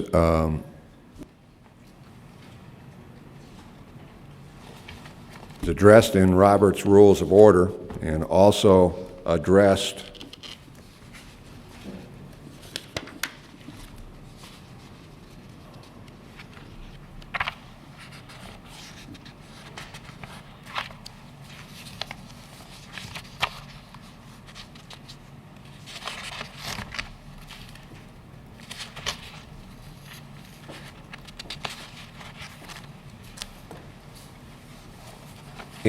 I'm on page 9, a debate and discussion, section 2.02.140, and I'll direct your attention to subsection B, which is the previous question. When a motion is pending, debate shall be closed by the village president when the issue is exhausted or the points raised become repetitious or dilatory. Any trustee may move the previous question. Most bodies use the terminology call the question. Robert's Rules of Order suggests that the correct terminology is move the previous question at any time if carried by a 2/3 vote. Okay, thank you for that answer. And can I ask you in layman terms, what you just said? You said that it applies only to the standing order of the agenda. So, no, it does not. Well, that's what the first thing that you said. That was an example that he gave. Okay, all right, well, that was my clarification, President Hartstein. I wanted to understand, was it just applying to the agenda, or was that just the example you used? Because I'd like to know, for instance, can that vote that we're talking about to suspend the suspension of the rules, can that stifle a debate? Can someone, let's just give an example. For instance, let's say we were talking about Well, let me give you an example of, for instance, if you're in a government such as, let's say, what happened in Crestwood, Illinois, that there were trustees that were involved in a scandalous situation, and there was actually water that was being fed to the community, 20%, that they knew was carcinogenic, and all of the board was in on it. We all see it in the news. Well, if, let's just say there had been a trustee that did want to talk about the topic, how would that, if they were to bring it up, that means, according to this rule, if I understand correctly, that all it would take is one trustee to make a motion to stop the debate, the other one would second it, they'd all vote it out, and then that one person that was trying to speak would not be able to speak. Am I understanding that this provision in this ordinance, that I feel is anti-democratic actually, am I understanding that this would allow a board to do such a thing? I don't know if I can answer that question because I don't know an answer to that question. One, as far as stifling democratic action, most of the, if not most of the items set forth in this ordinance, you will find in Robert's Rules of Order. Okay, Attorney Reza, can I ask you to answer the question that I asked you? I think I said I don't know the answer to that Well, question. you're an attorney. I think you would know. You're our attorney. Trustee Stone, Trustee Stone, Mr. Race has attempted to answer your question. I will answer your question. Thank you. We've got 3 attorneys and an attorney that works for the village. I think that's a reasonable question. I will answer your question quite as best I can, and that is, this is a democracy in which we elect a board. There are rules of procedure, not only that we follow, that probably bodies throughout the world follow, probably for a couple hundred years or longer, with regard to how debate is controlled. If in fact 2/3 of the board chooses not to close the debate will be closed. Well, that is the other way around. What if 2/3 want to close the debate? If they say we want to stop the conversation, can they stop it? Absolutely. Okay, well then that was a simple answer. So thank you for all of the many answers to, I just wanted a basic, simple answer, and now I understand. And as I said, I had a few questions, and the suspension of rules that I was concerned about is valid. So for instance, if there's a topic, whatever the topic may be, corporate authority rules. Now the concern with that is that when you have people that possibly in a government, and I'm not saying in this government, I'm generalizing that this is the danger of government, that when you have each independent person that's an elected official should have the right to speak on whatever issues, and no one should fear what they're saying. But when there's a corporate authority, and if they're all on the same page, so to speak, and they really could shut down and stonewall what that person is trying to say, I think that is anti-democratic, and it concerns me to see this. Obviously, it concerns me very much in the times that we're living in right now in Buffalo Grove. It's very clear what's going on, and if you think that the community is not viewing it that way, you're kidding yourself. Trustee Stone, yes, Trustee Stone, I take great. You can yell at me if you'd like. No, I will interrupt you as is my right. I believe your innuendo. Your innuendo that this board will not act in the best interest is improper, inappropriate. I didn't say that. Basically, that's not what I said, President Hartz. You know, I said, if we're in a situation, I'm trying to understand what suspension of rules is, and I'm giving you the examples. When I asked the question, does that mean it would stop debate? I was given the answer that if we were to want to change something on the agenda, the standing order. And we all know I'm not concerned about moving around the agenda and having the children speak first. I'm the first one to say, let the children speak first and let the citizens speak first. That's not what I'm speaking to. I'm speaking to if there's a topic that comes up that a trustee would want to speak about, does the rest of the board have the right, the law behind them, as we're passing tonight in our home rule community, to stop that first person from speaking? Yes. And okay, and that was my original question, and thank you for making that a simple answer. So that's my concern on that issue. I think that's very, very dangerous to have. And I think if that were to ever occur, I believe that the public would recognize it and be very bothered by it. So I do want to at least urge our board that when you put something like that in this ordinance or codify in that kind of language, it's very concerning and stifling, and I don't think it's conducive to open dialogue and open discussion, that our community can hear what's happening in their community. So I want to be very clear, I do not like that. I would not support that. I have other concerns, so let me go further to in liberality, you have about 6 or 7 minutes. I'm not cumulative, but before we have to give other people an opportunity to speak, and then I will give you an opportunity to speak again. But this is actually an important ordinance. I agree. You know.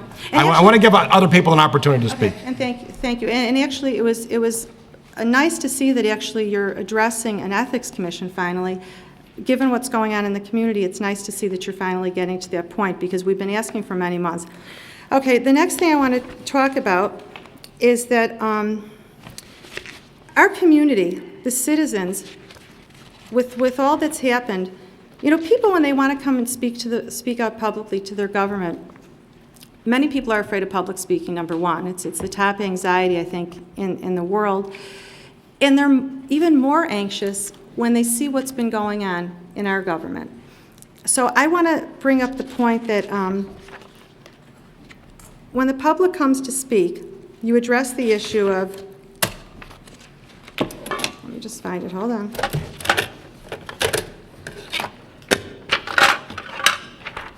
Sorry, 1 second.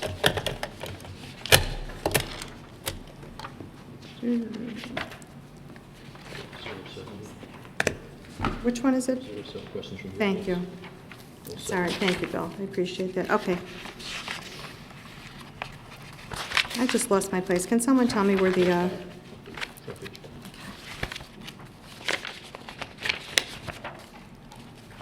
Bottom of the page, page 5. I'm getting there, President Hartstein. Trying to assist you. I understand, but I'm not feeling like anyone's trying to help me, Bev. Anyway. Okay. Questions from the audience. I'm sorry for that delay. It's a long document. My concern is that, and I won't read the whole couple paragraphs, although I would like, we should be able to, but it will take too much time, and I don't want to cut into the time that they'll allow me to speak. Questions from the audience, they're very controlled. I mean, to read all of the rules, if anyone in the public were to say something that were to reiterate what another person said or redundant, you know, you could have 10 people come out to speak, and it might be on the same issue, but they have the right in government to come and speak their mind and be able to feel comfortable to address the board. There are so many rules in here that I think it would be best demonstrated to tell you that, without saying any names, and from a member in our community, we all just received an email the other day. I've never met the gentleman that wrote to us. And it's an issue that I won't go into. It's regarding his sewer, and he's upset about something, and he's very bothered. And at the end of his letter, he writes to the Board of Trustees. He says, I would have approached the board in person, but for several reasons I am unable. At present, I am working full-time in order to support my family and pay my taxes that help support the village of Buffalo Grove. I am also attending cardiac rehab sessions, which take up much of the free time, of my free time. Also, I have watched your board meetings on several occasions, and truthfully, I don't think my heart could take the abuse that you dish out to your own members. If you can shout down another trustee, as I have witnessed, what would you do to an ordinary citizen? Now, here we're passing tonight, we just received this, I think it was yesterday or the day before, it was addressed to all of us. Here we're passing an ordinance that further tightens the controls on freedom of speech, the ability for members in our community to approach the board. You're basically telling people that they shouldn't come and speak to the board, because when you have this kind of control, you're making them uncomfortable. I've witnessed telling community members, hurry up, you're being redundant. Well, maybe they are being redundant to the person that spoke before them, but that doesn't mean that they shouldn't have their moment to speak.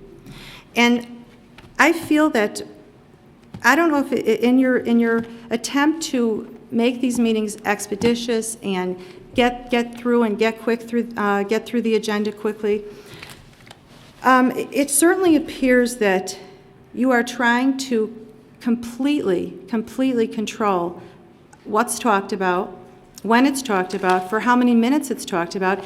And actually, most interesting to me is that when a trustee is allowed to speak, the way that this document has been written, and anyone that wants to see it, if you go on VBG.org. You can look under the ordinances, and it's called an ordinance providing for procedures of the corporate authorities of the Village of Buffalo Grove. And you can see for yourself that it's just very concerning when this kind of thing happens in government, that you would be making such, it appears to be such attempts to control, and maybe you're not intending to. Maybe you're just looking at trying to make things move along. And like you said, you were at a meeting in Arlington Heights the other night that went till 12:30 in the morning. Sometimes meetings do go late, and it's not just here in Buffalo Grove.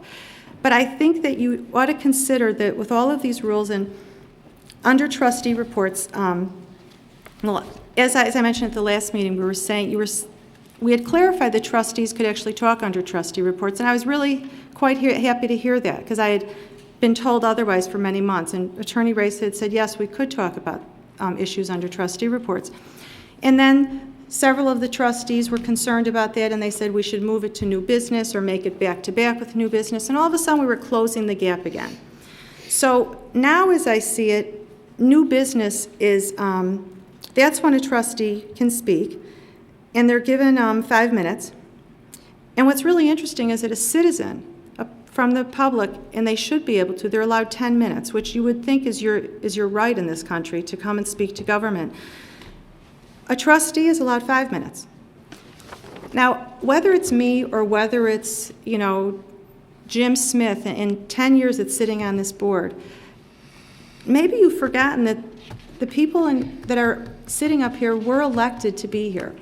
And all of these rules by corporate authority, I believe, are marginalizing an independent voice and completely just trying to eliminate a dissenting voice. And if you don't see it that way, I urge you, as President Hartstein, you often tell the board, what we should reconsider. I urge you to realize how the community, they're watching this meeting right now. They're going to read these ordinances. They're going to know. And I think that there should be nothing that we talk about in government that shouldn't be open to the public. There should be nothing that we're concerned about talking about, because that is what open government is.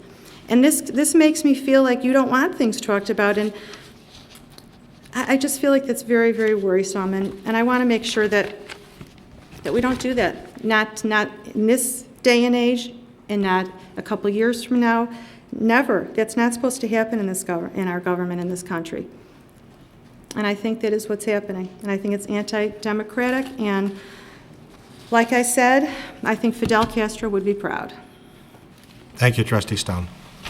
Further discussion from members of the board?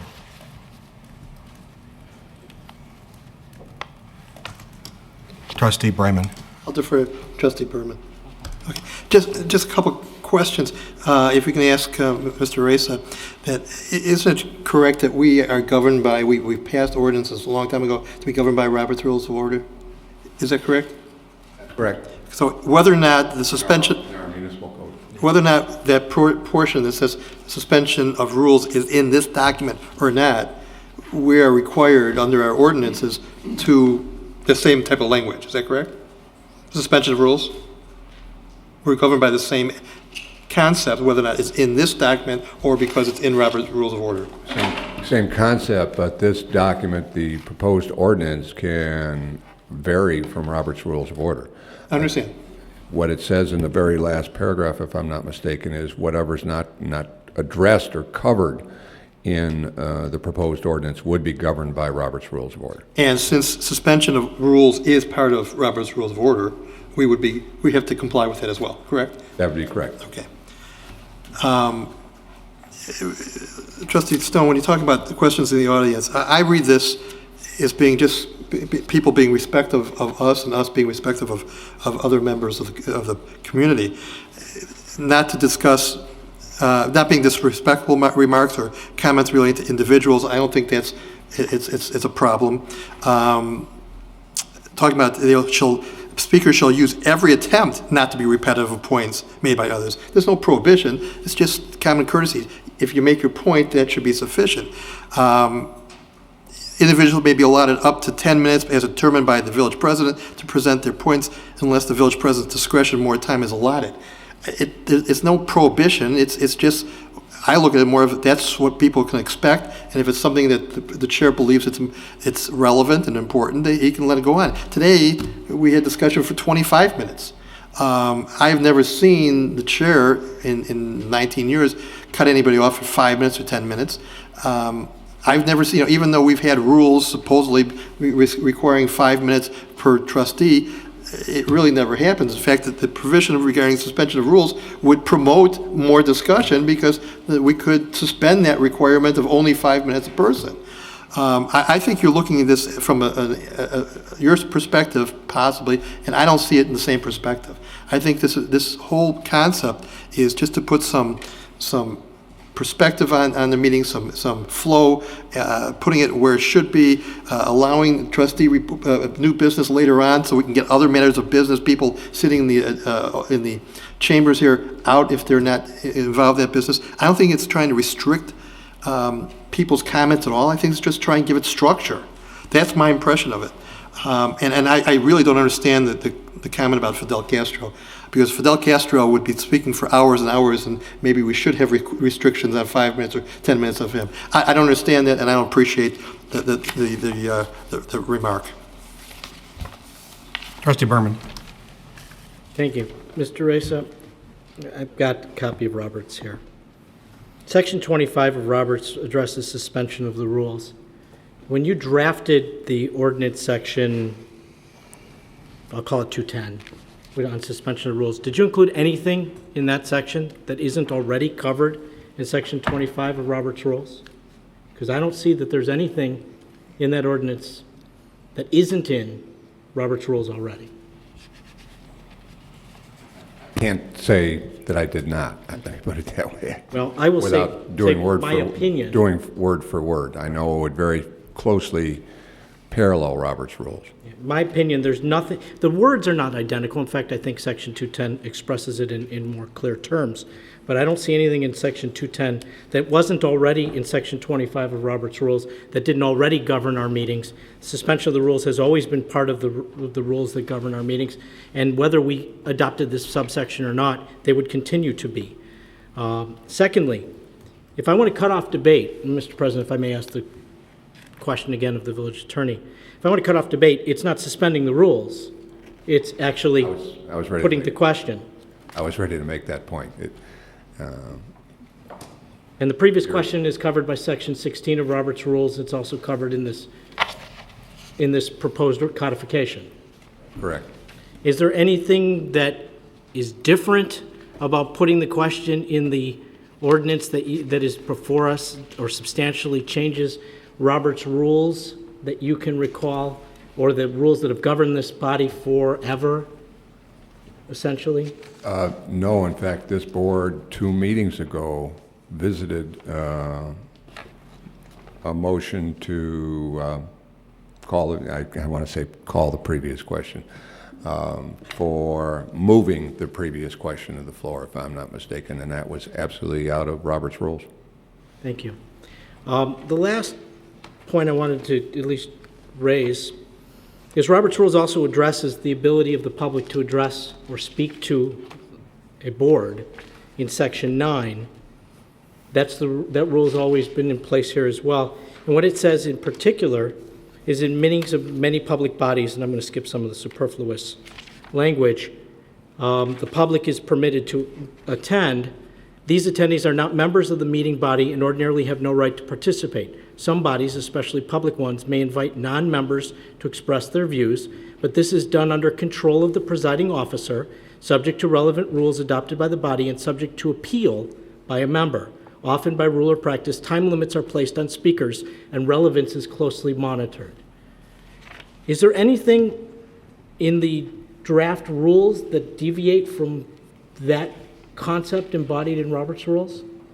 No. That's what I didn't think so.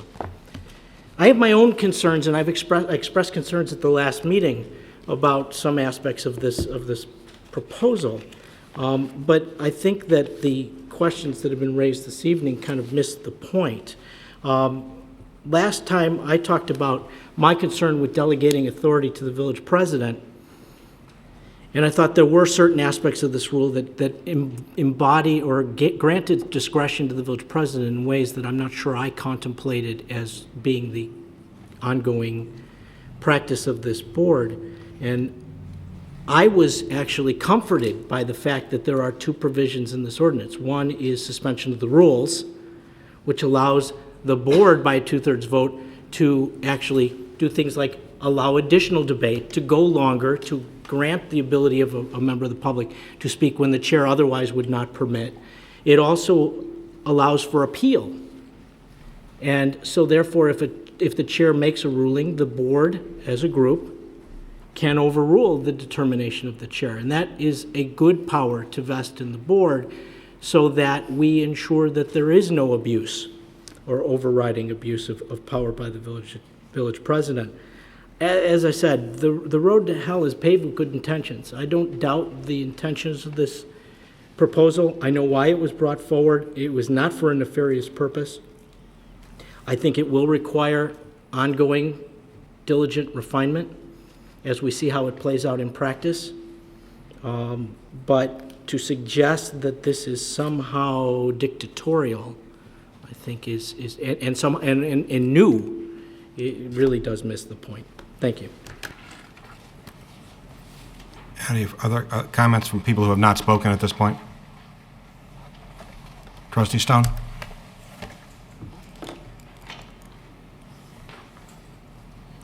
Well, first of all, Trustee Berman, the questions and answers that you just asked Attorney Raisa, that kind of, I think they call it in law directed questions, or the questions you were asking, the answers that you were getting were supporting the position that you were wanting to be stated. So my concern is that as you're saying, if President Hartstein, you were pleased to see that we could overrule him, and you were giving examples that made it seem to make things fair and to extend conversation, this and that. I'm just going to be frank with you. I believe that you're happy that can happen, but only when it's going to suit your corporate authority. Again, the dissenting voice, the independent trustee is still, there's an issue with that. And that very much concerns me, so I want to make sure that that's very clear. One thing I want to make very clear, because obviously when I gave the example of Crestwood, just so everyone knows, we get Lake Michigan water in Buffalo Grove. So I was giving the example because in municipal government, in the year that I've been here, there's only been a few things that I've seen happen in municipal government that were severe, and that was the top of the list. So I'm trying to give an example where there would be a situation in which an independent, you would want them to have the freedom to speak and not be stifled. So again, we drink Lake Michigan water here, so that was just the most, it's the top of the list in Illinois of what's happened in municipal law and municipal government. So I wanted to give you the example of how extreme those situations can be and why there's the necessity for an independent to be able to speak and not be shut down. Also, you gave the examples, the Roberts Rules, and for people that aren't in government, and myself until this year, I mean, of course, in PTO we had Roberts Rules, but those kinds of meetings, you don't really have to address the book. But for instance, there was a few meetings ago, I forget what the topic was, Trustee Brayman had laryngitis, and he asked President Hartstein to speak. It was something towards me. It was some sort of, maybe that was the, I forget which it was, the reprimand, the resolution, who knows. It was something directed to me. And as soon as President Hartstein read it, and it ended with, after it was a long speech, it ended with, and I call the question.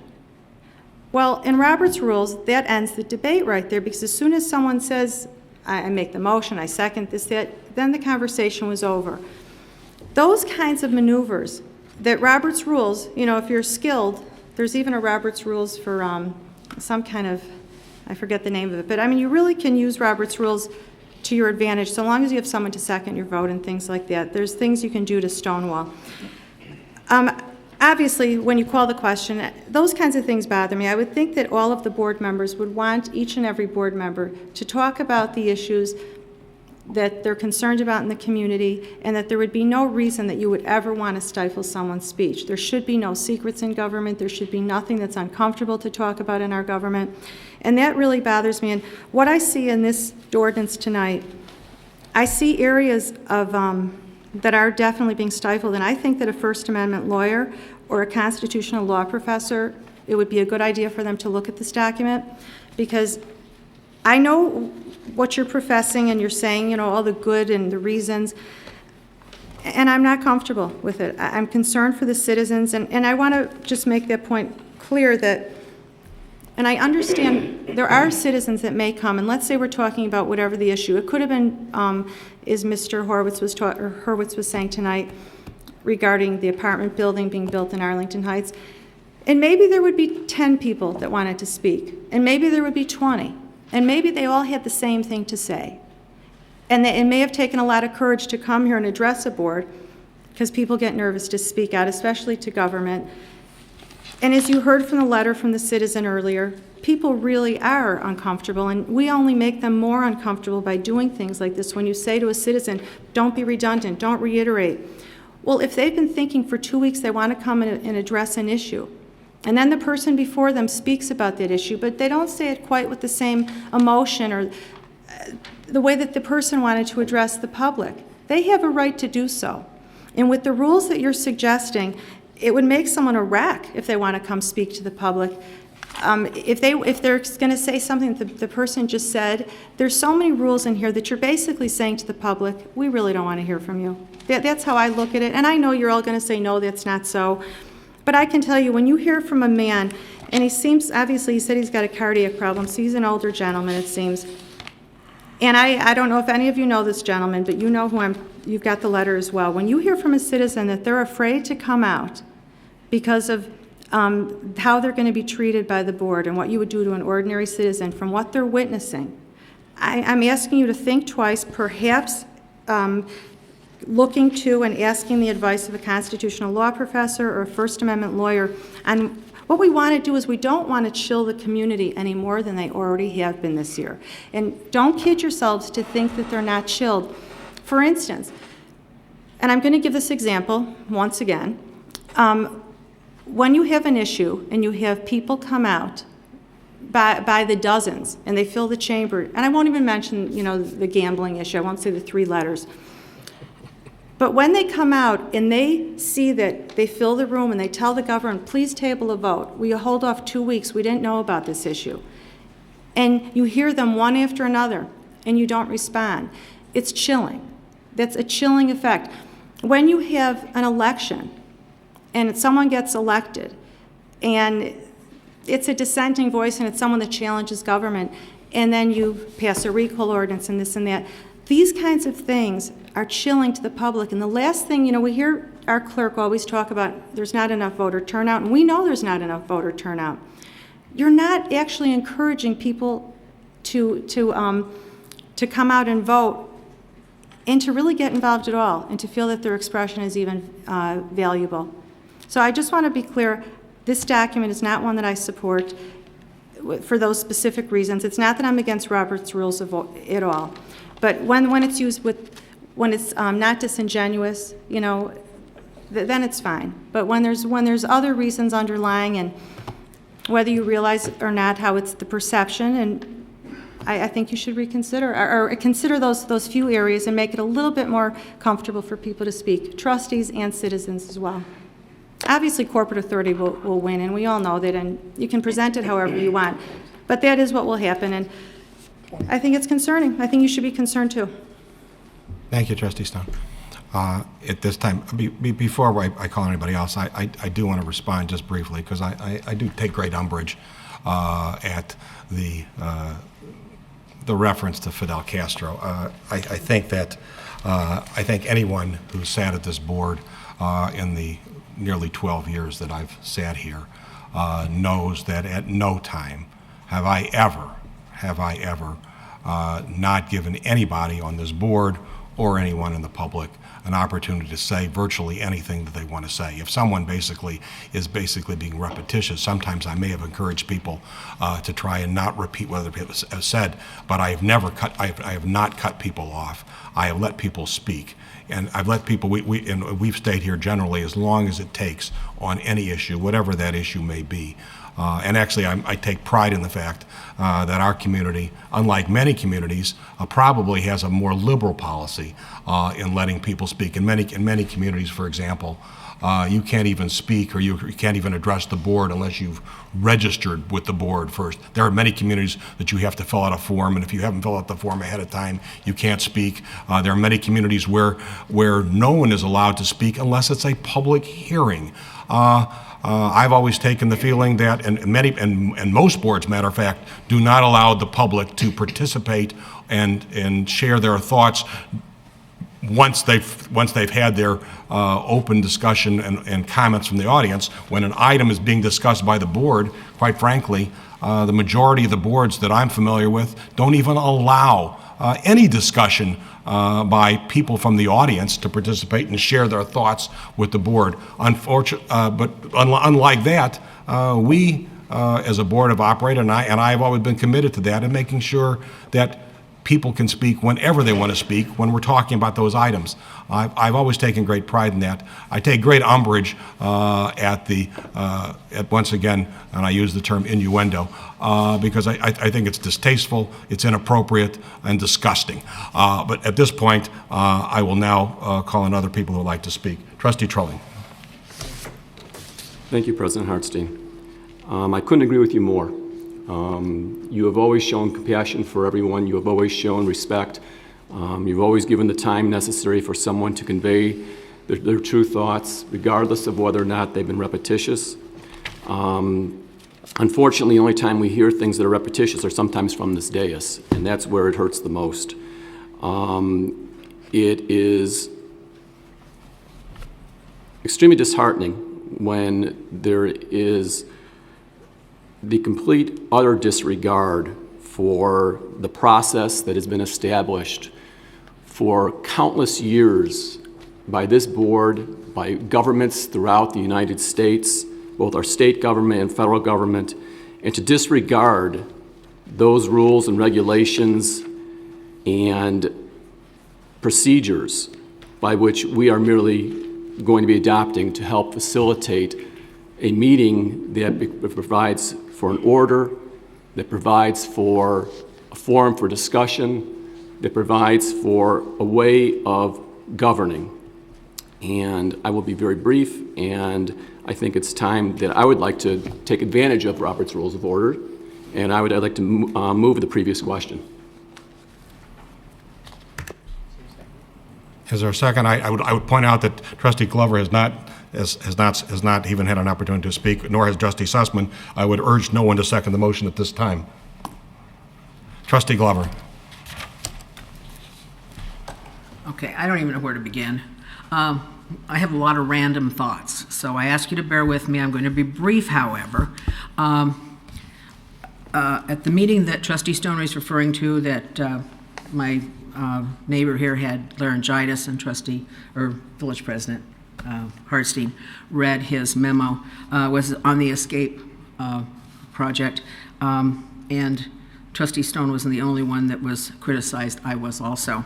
I had my light lit, and when at the end of his what was read, the question was called, I turned my light off.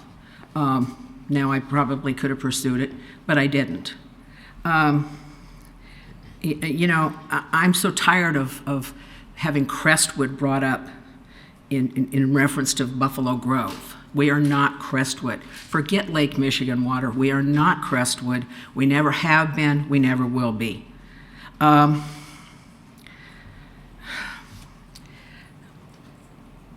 Some of the things that are written in this ordinance that we're looking at tonight have been the standard of practice for our board meetings for, I've been on the board 15 years. They've been the standard of practice for 15 years. Questions of the audience. The previous presidents have said, please, we ask you not to repeat over and over the same thing, and there's also been a time limit. and that time limit has been looked at carefully. People haven't been shut down, but they've been allowed to speak. This is, once again, there's a lot of innuendo that we're the bad guys. I'm a bad guy, a few other people up here are bad guys. We're trying to shut off discussion. We're trying to stifle somebody. And that's just not the truth. And I'm tired of being accused of that. It's been happening for the last year, and enough is enough. I don't have problems with reasonable rules. And if other people do, then that's their problem. Thank you. Trustee Sussman. The only part that I really would like to go over more carefully is 2.02.070, subjects of orders of business and questions from the audience.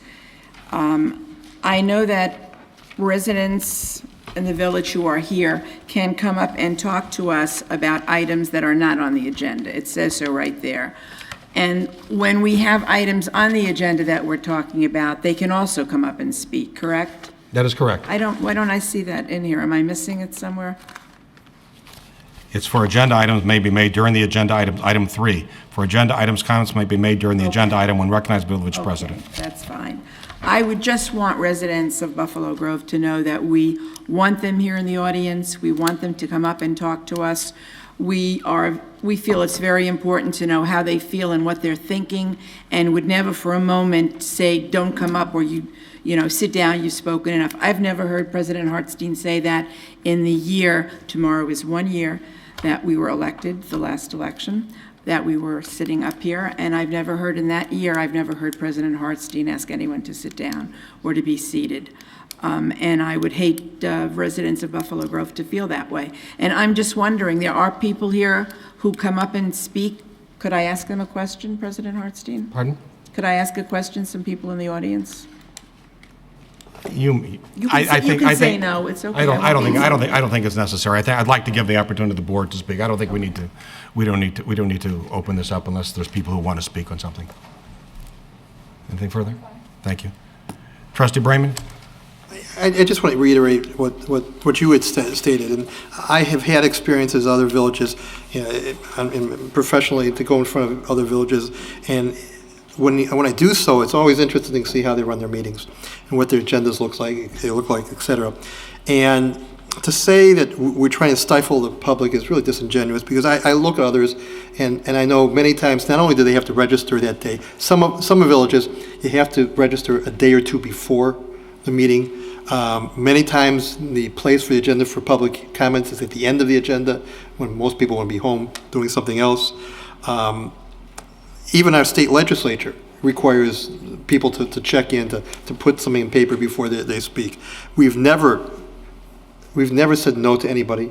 Not only have you not said no, but I know Vernon Clayton never did. I know that Sid Mathias never did. We've always encouraged people to come and speak their mind.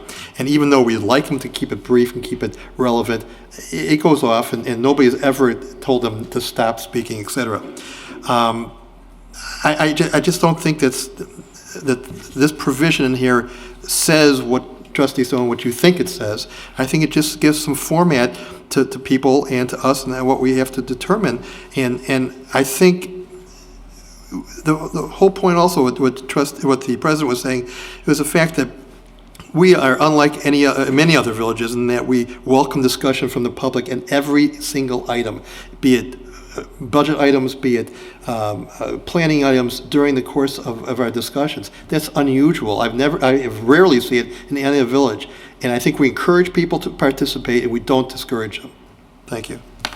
Trustee Trolling.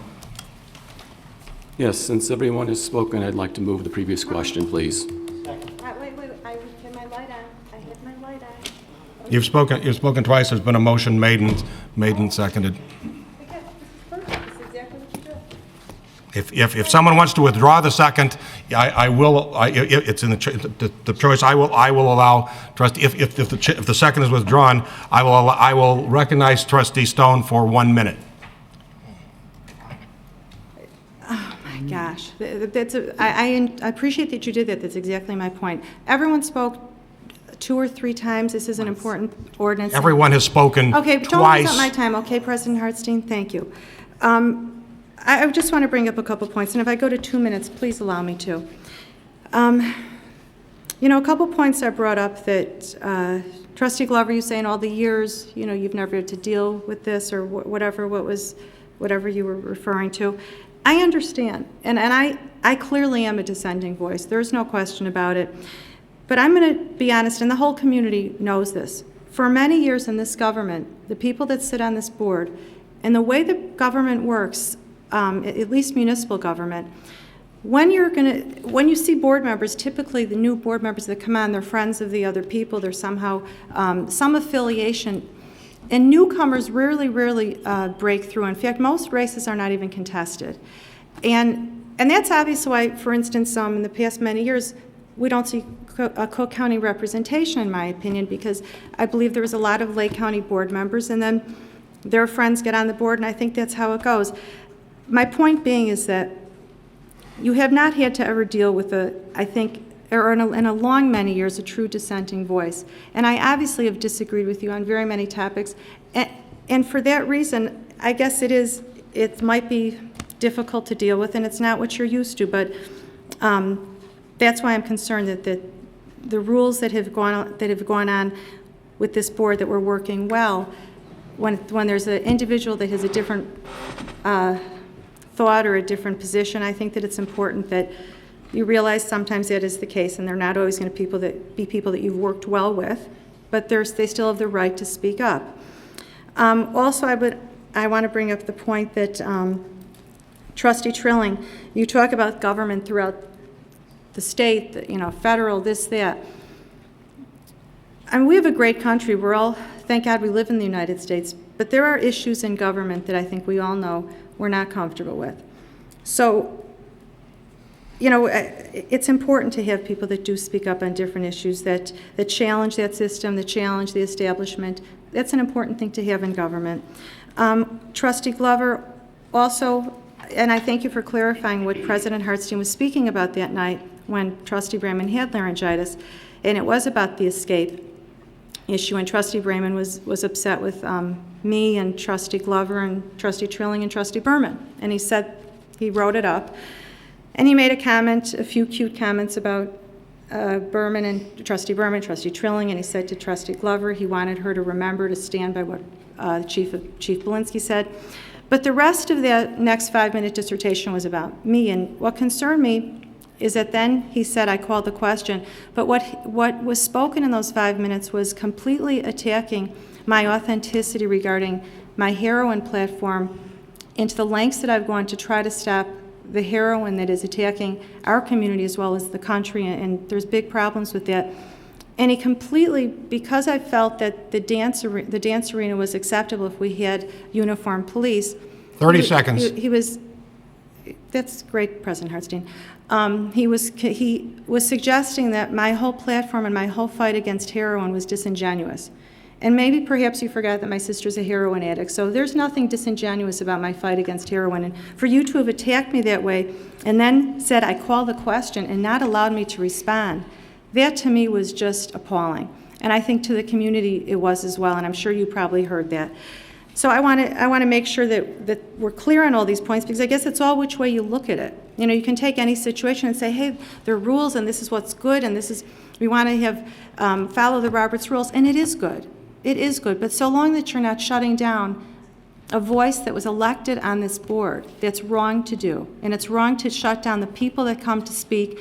And if you don't think that is offensive, if someone is reiterating or redundant, it is offensive. So I just want to say that I think that you should think about that, and let me take 5 seconds to make sure I've got all my points out. I think I covered. Thank you, Trustee Stone. Trustee Sussman. I've been involved with the village for many, many years. I've watched village meetings, I've attended village board meetings, and I have to tell you, each person up here and their predecessors have always been, at one time or another, the dissenting vote. So if you think for 1 minute that you are the only person who is a dissenting vote in the village of Buffalo Grove, I hate to burst your bubble, but you are wrong. That's all I could tell you. Everyone, when they disagree with something, will speak up and be heard and be counted, and not worry about it, and not be ashamed of it, and not be part of an old boys club that they talk about, which has never existed. So I think you are very wrong to think it's only you. Trustee Brayman. Thank you.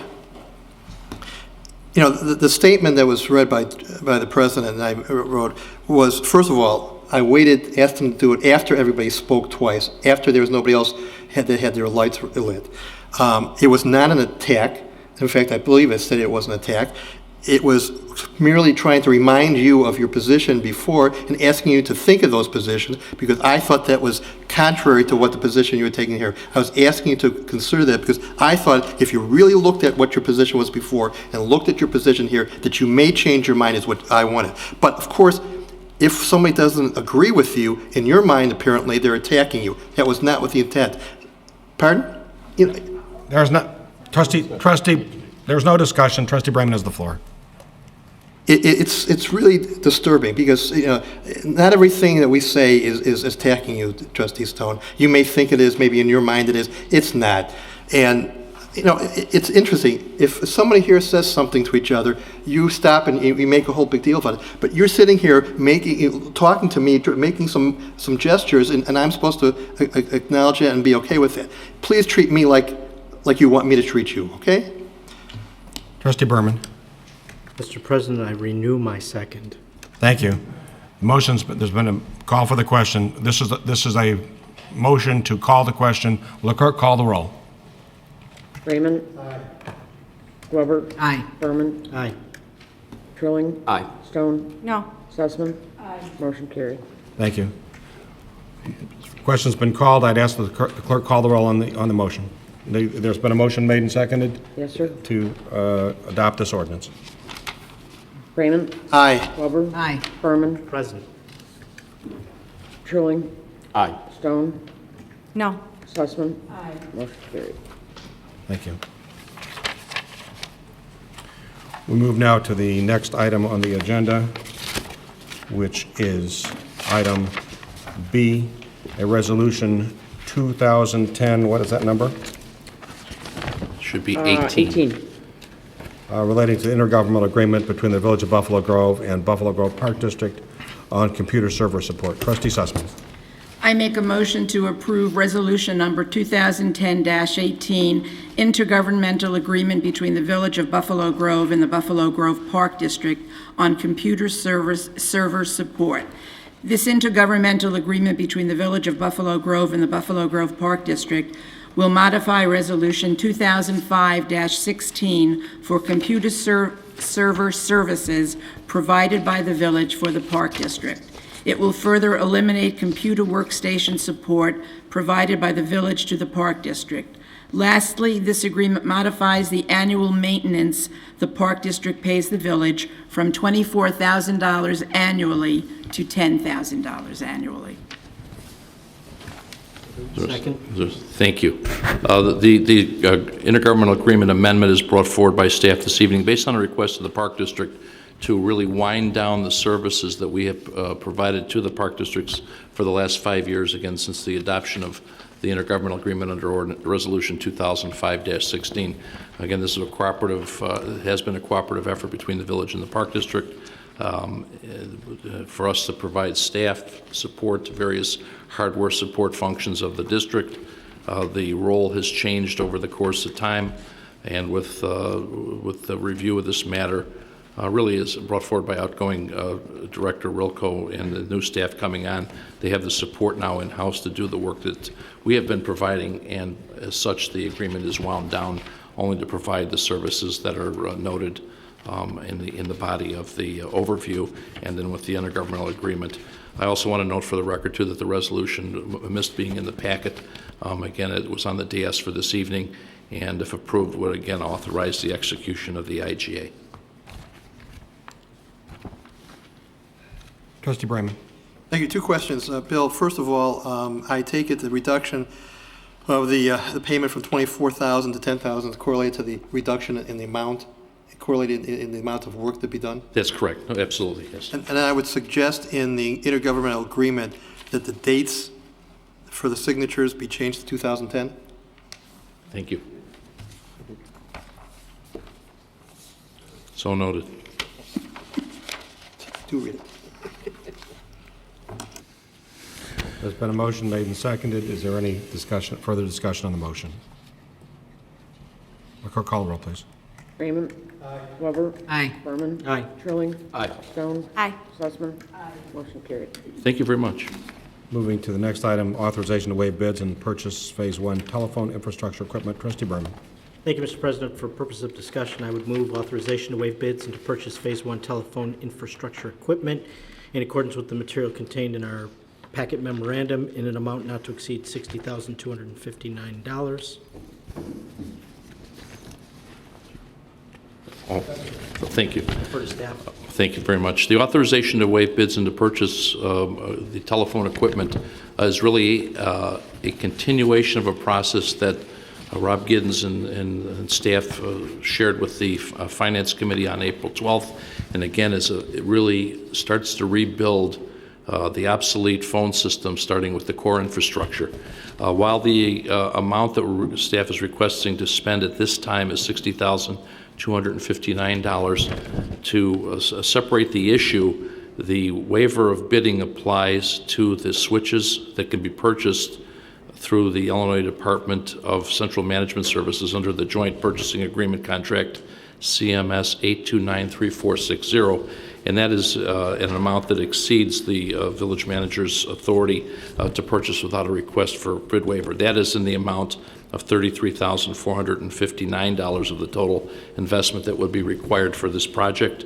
The question was asked to staff at the Finance Committee meeting as to vet the market to determine if the CMS price was the best. A significant amount of work was undertaken by Rob Giddens and his staff and found out that the 42% discount that has been bid on behalf of the state, which is extended to local government through Central Management Services, is the least expensive price for the switching equipment. And again, that is in an amount not to exceed $33,459. The remaining items that add up to the total authorization requested of the board this evening, the $60,259 to rewire, to provide configuration, which is a consultant will come in to do that, and acquire some UPS systems that'll be the backbone of the phone system, so if we lose power, that the system can continue to run with full integrity. Thank you. Trustee Trilling. Thank you. One question regarding rewiring to select locations within village buildings. Is this literally within the building, or is this the connections between buildings? That's just within the buildings. That's for locations that don't have computers, that have a wall-mounted phone. Okay. Thank you. Any further questions of staff relating to this? This is something that's been fully vetted and discussed during our finance meeting. Is there any further questions of anyone at this time? If not, I would entertain the village clerk to call the roll. Raymond. Aye. Glover. Aye. Berman. Aye. Trilling. Aye. Stone. Aye. Sussman. Motion carried. Thank you very much. We move on to item A under new business, Village of Buffalo Grove 2010 Environmental Plan. Trustee Brayman. I'll defer to staff. Thank you. As the board knows and the community knows, the village has been an active participant in the Greenest Region Compact, which is an ongoing initiative of the Metropolitan Mayor's Caucus, and again is defined in their mission is to improve the region's air, water, and land quality, reduce greenhouse gases, minimize waste, and reduce energy consumption. One of our objectives in continuing to move through the program is to develop an environmental plan. Gita has been coordinating the environmental plan that's presented, that she'd like to present this evening, and hopefully get concurrence of the village board to move forward with this document and implement and execute the strategies and approaches that are suggested within the document in 2010, again in conformance with the compact, and again part of our objective to move toward the platinum status that is available through the Metropolitan Mayor's Caucus. So if I could turn the floor over to Gita for a presentation, we're ready to provide some direction and request some further support of the board in this matter. Thank you very much, Bill. Just a couple of brief comments. The environmental plan is included in the packet and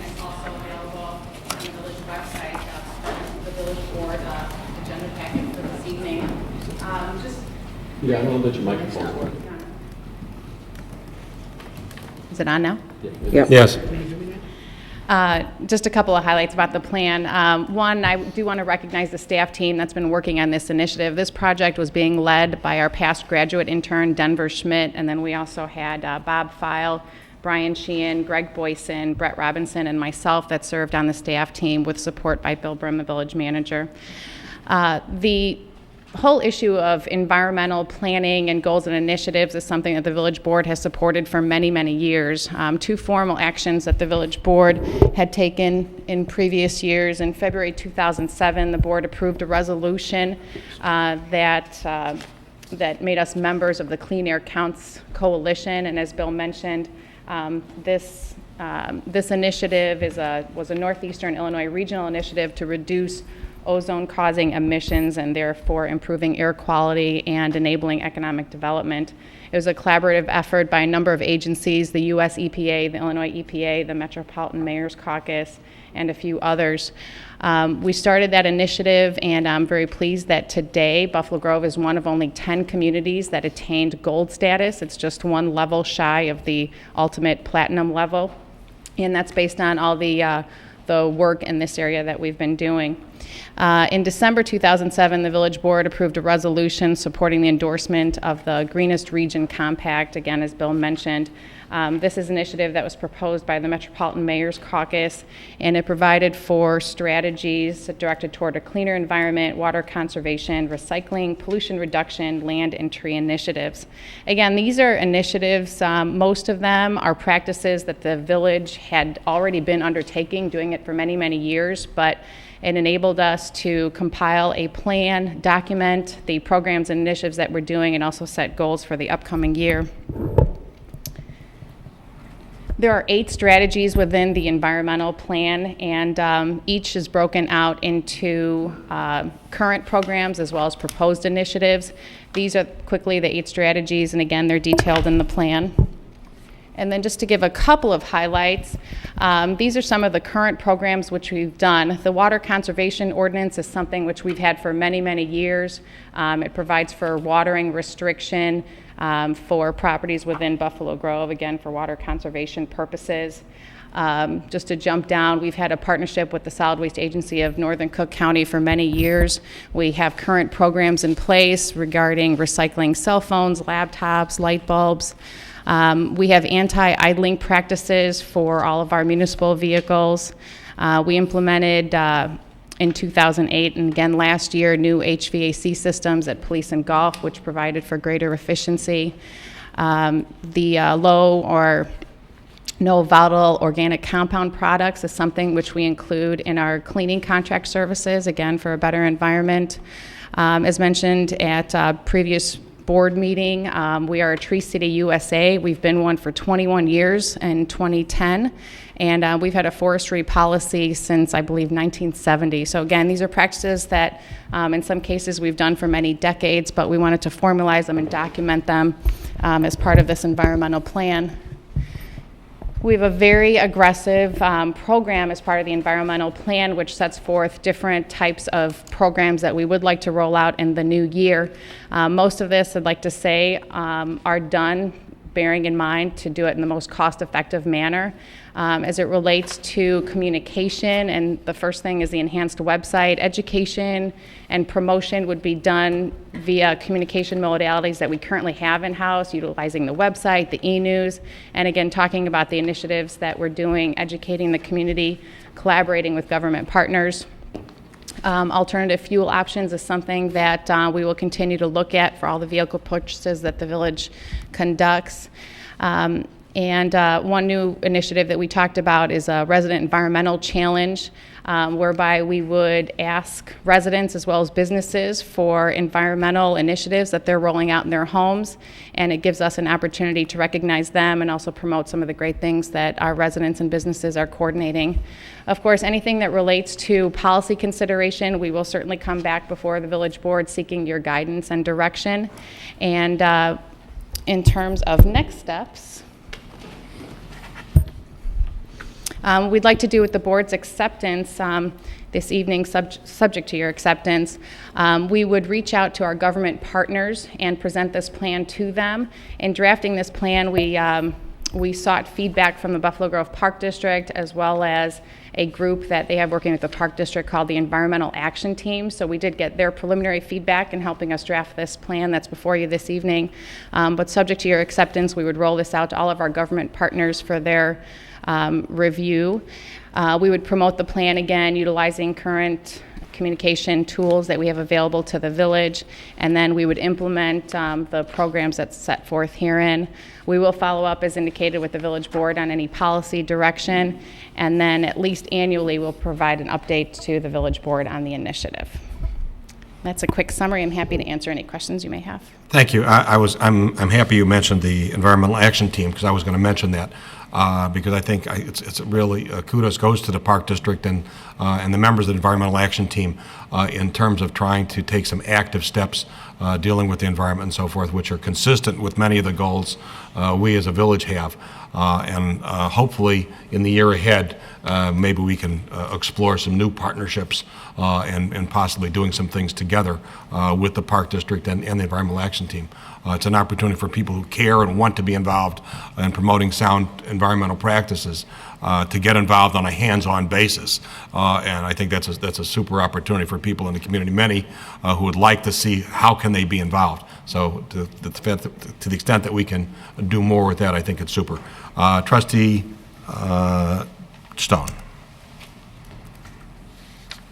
Gita, can I ask you, we have the gold status for regarding air quality. Can I ask you, because we've recently been talking about this issue, so this is particularly interesting to me, the whole concern with the Land and Lakes composting facility was the volatile organic compounds that from all of the landscape waste were in the air that you don't see but are there. And per Dr. Lang's letter, specified his concerns of COPD, asthma, respiratory conditions, and his studies show there's concern of Aspergillus fumigatus. So my concern when I saw this, and I see that we have an award saying that we're one of the top 10, but when I see that what we've done to attain that record, do we actually test the air quality? Is it our air quality that won that award, or is it programs that we're doing that are green that are winning that award? Because I would like to know, do we test the air? When we're winning a gold award, I'm thinking that we have really clean air. Do we test our air? We don't test our air. It's different initiatives that the village does. So for example, one example is looking at our contractual cleaning contracts and putting in there an option that the contractor would have to use paints, cleaning supplies with low or no VOC levels. That would be one example. It's initiatives that the village is doing. Okay, and I understand that. My point being is that I would think that this would extend to everything, not only the paints and things like that, but actually such impactful processes such as a 27-acre composting facility. That obviously impacts the air in a very big way. So I would like to know, because the question has come up by many people, do we test the air? So, okay, so okay, and I understand that. So I'd like to ask, given that we have that kind of environmental situation, I know Mayor Cowhey has said he's going to stop the composting at the end of 2010, so we won't have that issue past that point. But for now, can we test the air in that area of Buffalo Grove, which is the eastern region?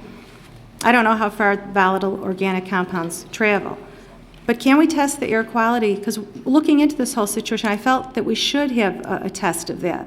Well, this would be beyond the scope of this specific initiative and the cleaner counts that's provided for as part of this plan. That would be beyond this. All right, well, I understand, and I guess I would suggest then that for the Clean Air Counts program, I think that part of it should also be testing the air and not just the various initiatives, which I think are great and we need to do more of them.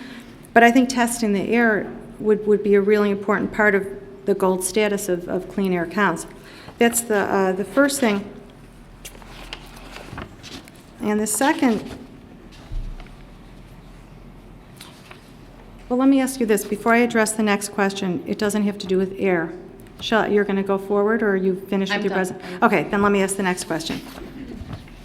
And I actually addressed this question last week, and I haven't gotten a response yet, so I'm going to ask publicly, because the situation is regarding the trees in our community, and obviously we know that there's an issue with emerald ash borer.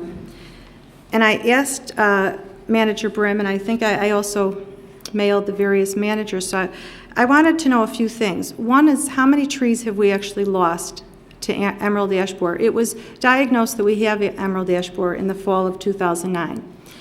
And it was found in the eastern part of our community. So I wanted to ask specifically, how many trees have we lost so far? I guess I'm going to ask you or the engineers or the forestry. Well, who shall I ask that question? Because that's one of the questions I want to know is how many trees. If we have that data. The questions were asked to me on Friday, I believe, and I've asked and working with Forester Rick Reed and forestry. I'm sorry, Rick Cool. Rick probably can answer on the golf course. I apologize. Rick Cool, and then also Hans Marks, who's the supervisor of the forestry section. They're providing answers to me. Again, it was asked Friday. Well, how about just the ballpark estimate? It's a low number. Like I would believe it's less than 20 that have been removed so far, but it's close to that. There have been some very isolated cases and some trees that were in severe shock. It has not been very many. Manager Brim, can I ask, from what I've read, I know that we've removed a certain number, and there's still many that we have to remove. Yes, there's about 7,000 ash, I think, Rick, there's about 7,000 ash trees in the community. Again, we're not removing them all. We're only removing the ones that exhibit damage. And then also, if it exhibit damage, not all ash trees will suffer from the disease. I think that's been proven in other communities. Okay, so we're just removing them if we have evidence, substantial evidence that they are infected. Of course. My question, though, is so far we've removed 20, and do we have 20 more or so to remove? I'm just that I don't know. I have to get the answers from the boys. My other question then, because obviously it started in 2006 in this country, and it's traveled to various states, and it's a serious issue when you're losing trees like that. They're having a very hard time controlling it. And on our village website is the alert in fall of 09 regarding the emerald ash borer. So this has brought it to focus. And I'd like to know, it was identified on the eastern perimeter of our Buffalo Grove community. Do we know exactly where it was located? I know it's along Barclay Avenue, is that? It was located, a private landscaper identified a problem, which we eventually confirmed, but a problem with ash trees at 1600 Barclay Boulevard. When he was trimming the trees and doing other landscaping work at that address, he notified Rick Cool. Rick went out, they took samples. What they're supposed to do, they followed the Department of Agriculture protocol, sent the samples to a laboratory in DeKalb, and they came back and confirmed for the disease. These were on private property rather than in the parkway. The trees were removed with the cooperation of the property owner. Okay, so the emerald ash borer that was located at 1600 Barclay, that's the origin of where we... Those were the first trees in the community that identified. Do we have any idea where it came from? What does this have to do with this environmental report? Losing trees is, I actually... Obviously, we're concerned about trees. And that'll be in my report. I don't have an answer for that right now. Okay, so I think it's important to know. That's one of the questions I posed, and that's something that we have to be very concerned about. We're losing trees throughout the country. It's terrible. So given that it was found on Barclay, I think we should identify the origin and be sure that I think there's quarantine. Have we quarantined the area? The area is not quarantined. There's a quarantine zone that's set up by the Department of Agriculture. This is we follow the rules and the protocol of the Illinois Department of Agriculture because this is a statewide issue. There's statewide standards. Cook County and Lake County, which include all Buffalo Grove, but the entire counties are in the quarantine zone. I had that today, 17 other counties with full quarantines, and just on April last week, 2 weeks ago, 4 additional counties, portions of counties were added to the quarantine zone, but it's a pretty wide area if you look at the map of the state of Illinois, and that, again, that'll be given to the board later this week. It's probably the northeastern quarter of the state of Illinois is in the quarantine zone. So is Buffalo Grove, are we in that We're quarantine in, zone? all of Lake County and Cook County is in the quarantine But zone. independently in our community, do we have to identify and quarantine that area so that it doesn't spread further? No. We don't? No, there's just the one quarantine zone, and So- by the nature of the emerald ash borer, they fly. There's actually a season, I think now between now and September, they can move, they do fly, and that's how they spread. And they also can spread by being introduced in the community with firewood. But there's a lot of standards now that have been put in place by the Department of Agriculture regarding the transportation and sale of firewood. But again, they can fly. So do we have any plan of attack to stop it so it doesn't go further? Because it started in 2006, we see it in fall of 2009 in our community. We're losing trees. Do we have a plan of attack, an initiative to isolate and control it from going further? Well, the plan of attack, basically right now, there is no effective way to use insecticides or anything like that. So the plan of attack is to remove the trees when they show the distress. When we identify the larva or the actual beetles, we remove it. We look at the trees on either side, across the street, down the parkway, laterally or vertically or horizontally to the location. And if we need to remove them, we will. We will try to isolate, but we're trying to remove as few trees as possible. And we're also trying to work cooperatively with, we do have an ordinance, so it's been amended, that allows us to get onto private property and order, if you will, private property owners to remove ash trees that are on private property. So it doesn't spread. So we've been very proactive. Okay, so we definitely have the right to try to identify the origin, where it's coming from, and what to do about it to stop it, correct? That's correct. I believe we have the appropriate tools in place. Okay, good. Okay, thank you very much. You're I welcome. think we should be very aggressive on that. Yeah, no, there'll be a whole report out this week. Again, I need to rely on the forester to give me some information, and we'll have that out. And we've only found it on the eastern edge, correct? There's been some other locations in the community away from the industrial area, but it has been found in residential neighborhoods. Oh, in that, which area, just so that I know? I can't remember. I just remember Rick telling us that they recently had to remove 7 or 8 trees, but they weren't all in a grove, if you will. In other words, they were sort of isolated from each other, but there's been some removed from residential Well, were neighborhoods. they on the west end? I just want to know. I honestly, I can't remember. He told me the streets, and it was in passing. Okay, I mean, I but- just would like to be aggressive. When I saw the whole issue, it's very concerning, and I think we need to be very aggressive. Thank you, Trustee Stone. Trustee Brayman. Thank you. Following up that up for a minute, we've been discussing this issue for several years about having a plan. The forester does have plans. In fact, one of the things we've done is, one of the ash was a preferred tree for a long time in the village. It's no longer a preferred tree for in the parkway, et cetera. We've changed that. So we have been aggressive. There's not much, my understanding is, not much you can do. It started out virtually, I believe it was in Lincolnwood, Skokie area, moving north and west primarily, also on the western suburbs. My understanding is it came originally from, I think it was China. I mean, it has been brought into the country, and there's not much you can do about it except to take down the ash trees. And that's one thing we discussed. Some villages have talked about going in and just removing all ash trees. I don't think we want to do that. Hopefully we can save some. Hopefully we won't all be infected. But it's something that we've been aggressive about for several years, just to let you know. Gita, I was a little disappointed in seeing this only in the fact that we've mentioned before, I've mentioned, about changing the building codes and zoning ordinances to encourage more green initiatives, more LEEDs building and things like that. And I don't really see that in here. I'd like to see incorporation of that kind of concept, giving credits, maybe density credits, maybe Title 19 credits, et cetera, something for builders who come in both in commercial situations and in residential, who will build green, if you will comply with LEED standards. If we can, in the next few months, whatever, start incorporating that into it, I think that's really the basis of what we want to do here too. It's nice to have the other little things, that not using this type of paint or whatever, but I think that's an underlying program that could help us, generally throughout the entire community. Okay. Thank you. Trustee Glover. Thank you. I just want to bring up something concerning the trees. We go through cycles.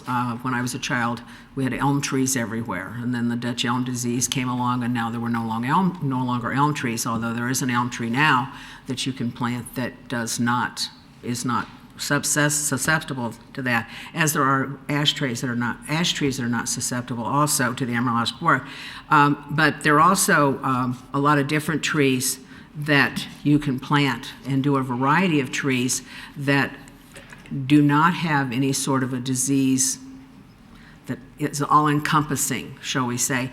I just did a lot of reading on this for whatever reason. I must have been bored, but I did a lot of reading on this, and it was talking about all kinds of very interesting trees, some kind of a lot of ornamental trees for parkways. I think the reason that we planted the ash trees as much as we did is because they are fast-growing. But now we know there's a fallacy in doing only one kind of tree. So as we start replacing the ash trees, I would like to see us look at different varieties of trees, and while they may not be as big and create this whole tree umbrella across the street, that at the same time they will provide what we're looking for in our parkways, and yet if another tree, I'm sure there'll be a tree in the future that's going to be susceptible to something too, but would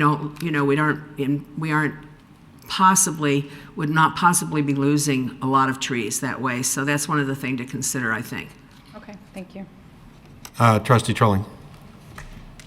Thank you, Mr. President.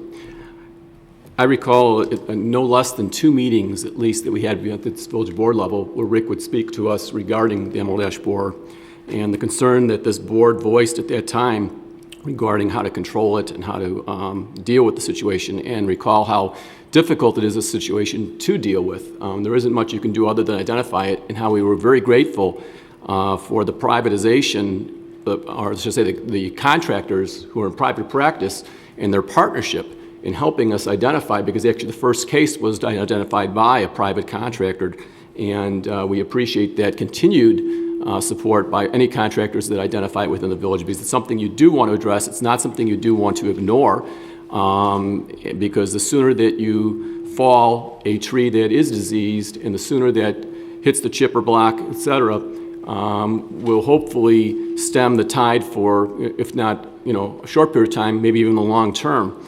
And I'm glad to see that Trustee Stone is joining our board, if you will, on supporting this particular initiative. Thank you. Trustee Stone. You're welcome, Trustee Trilling. As I'm learning more and more, I'm going to become more active. There's so many issues that you don't realize in government until you're there, and it is really so many layers.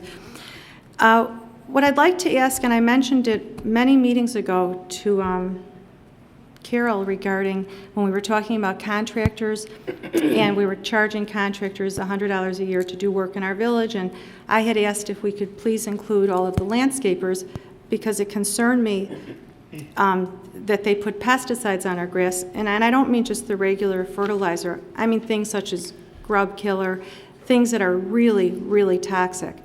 My concern being is that when they put these things on our grass, very often they don't use the flags, and they're very toxic for dogs, for children.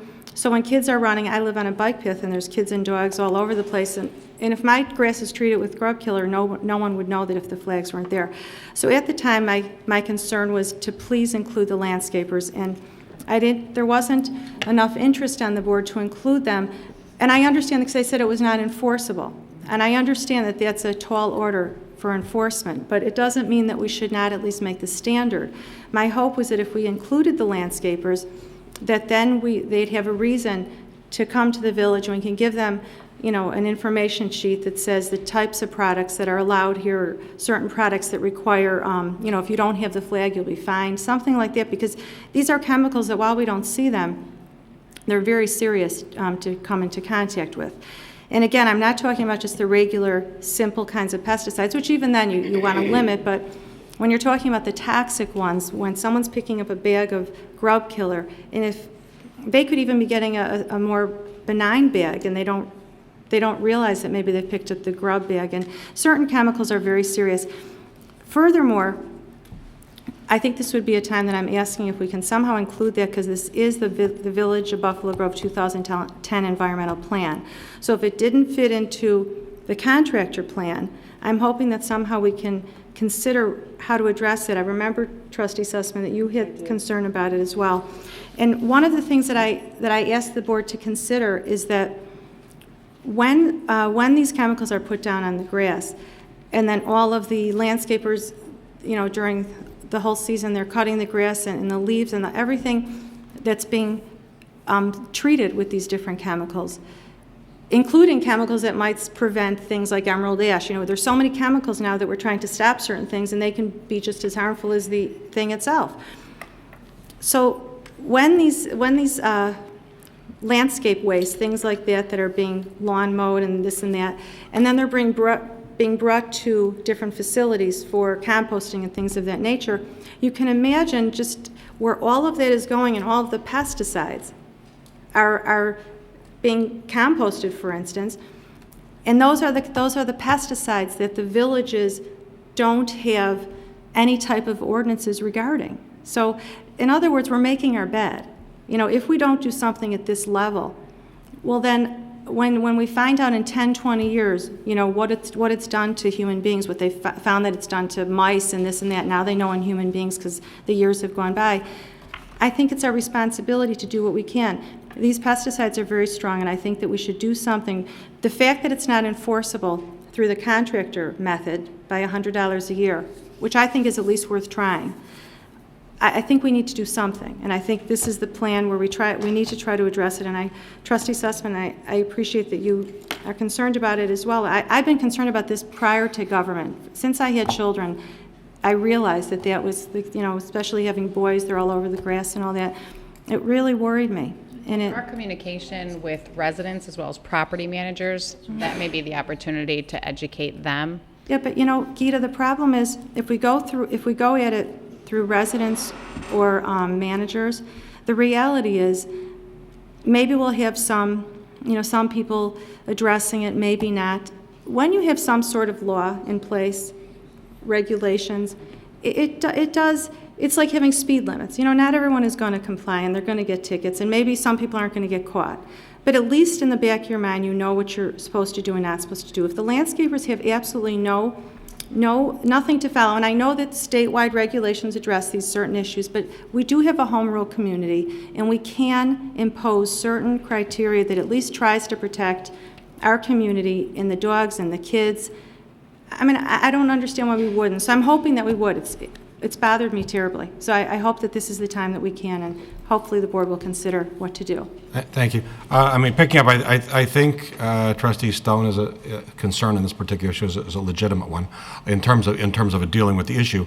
I would urge staff to possibly do some research or explore whether there are other approaches which have been taken in the pesticide arena in other parts of the country and other communities, as to whether there are ordinances and so forth that might be effective, that go above and beyond the concept of obviously the enforcement problem with the contractors may not be the way to go, but there may be some other communities that have done something in this arena, and I'd urge you to evaluate that and maybe report back to us if there are some good ideas that other communities have taken.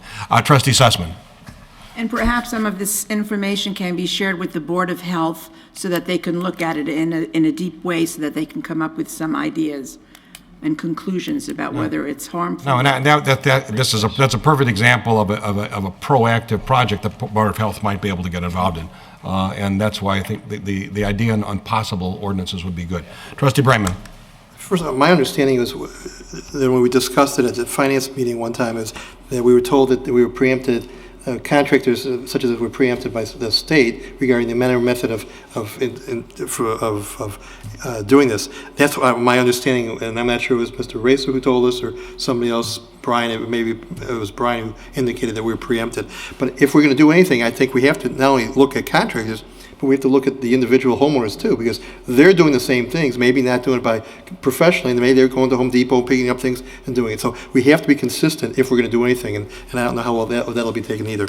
But more importantly, I think we've gone far on what this program is and the plan for now. And I don't know what you want from us now. Do you want us to just accept it and move on? Or are you accepting, do we need to vote on to accept it? Bill, what's going to happen now?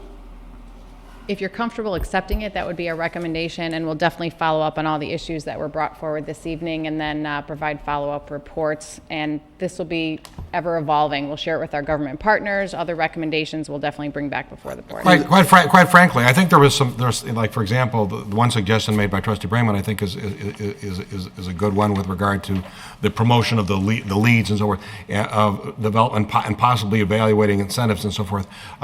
I think there may be some value to tweaking the program further and including some of these ideas. And if in fact there are suggestions on evaluating, we don't know what they're going to be, but evaluating possible ordinances relating to notice or otherwise to educate the public on pesticide issues.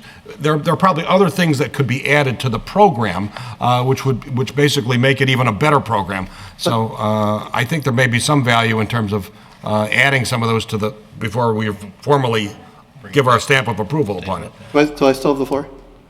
Yes, of course. Because what I like to see, I don't want to have this, not approve it and sit in somebody's drawer for a while and all of a sudden forget about it until the end of the year. I'd rather approve it and with the understanding that as you promote other things, we can amend the plan. There's nothing here that says we can't do that, and I'd rather have something in the hand we can point to and then change it if necessary down the road. That's my preference. No, that's correct. This is not an absolute. It's a dynamic process, and it's a plan, but it will be continually evolving. And I think Gita had mentioned that there's a continual review and feedback. So that would be our objective. I move we approve the Village of Buffalo Grove 2010 environmental plan as stated, with the understanding that it will be constantly updated and then modified and monitored. Second. I was going to make a suggestion in terms of incorporating these ideas and be able moving forward. I would urge that the maker and seconder include that we have no less than biannual, but no less than updates on the report with recommendations for implementation and additions and enhancement of the program. Do the maker and seconder accept that? I don't know if it's necessary to do. I mean, this is what the plan is now. Well, but I mean, change in 30 days. But fine, I'll accept it. The intent is so that we basically to address your issue of not being on the shelf. Thank you. Trustee Glover? I don't want to beat a dead horse here, but as far as the fertilizers and the pesticides, my son uses non-toxic products for both, and he pays a tidy premium for that. But he had decided a long time ago that they were going to, and they do, their gardens is organic and everything, but you pay a lot of money for that extra, for that peace of mind or whatever. And so whether you can foist it on our homeowners even on public companies, I don't know, because it is going to cost more, and it's not just a little bit more, it's a lot more. Thank you. Trustee Berman. Thank you. Just to follow up on the question of cost more, I know that we spent a great deal of time debating some language in the zoning ordinances at one time, or maybe it was the comprehensive plan, in terms of our encouraging green development, but not mandating green development, because there is a cost in everything.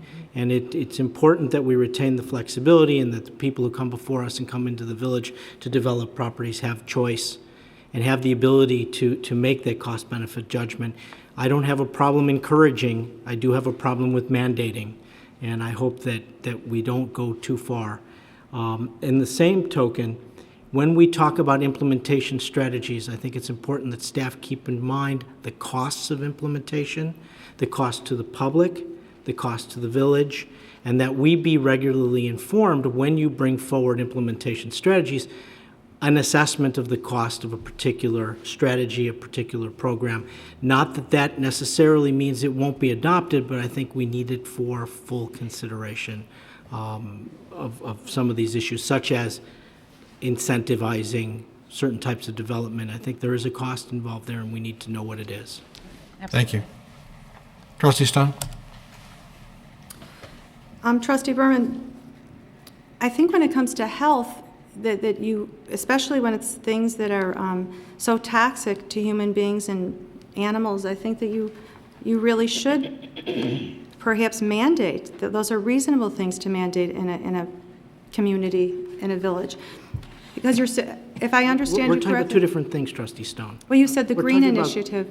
Green building initiatives. Okay, I didn't know if you were saying all of the things under the environmental plan. I'm sorry, I misunderstood then, so I stand corrected. I was concerned that you were saying that that wouldn't be something that we could mandate or should mandate.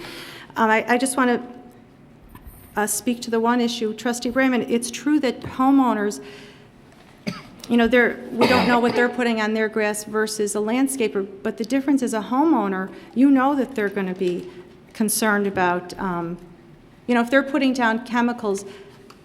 I'm just saying landscapers, companies that go and treat, that this is their business, they're not going to be as conscientious and concerned about putting flags up and telling the neighbors that they just put down the very strongest chemicals. So I'm just saying that. Yes, Trustee Brayman. I'll hesitate because I see that you're surprised at what I'm saying. I put my light on Trustee Stone. Okay, I'm sorry. I'm waiting for you to Okay, fine. add. I thought maybe I misunderstood, but I thought you were saying, how do you tell private homeowners? I'm just feeling that we should tell the landscape companies. I think most private homeowners are going to be concerned about their own families and their neighbors and their community. I'm concerned that landscape companies in a business, it's all about getting through the day, making money. They're not so concerned that they put flags up to alert the community. Also, I want to mention one thing, Trustee Glover.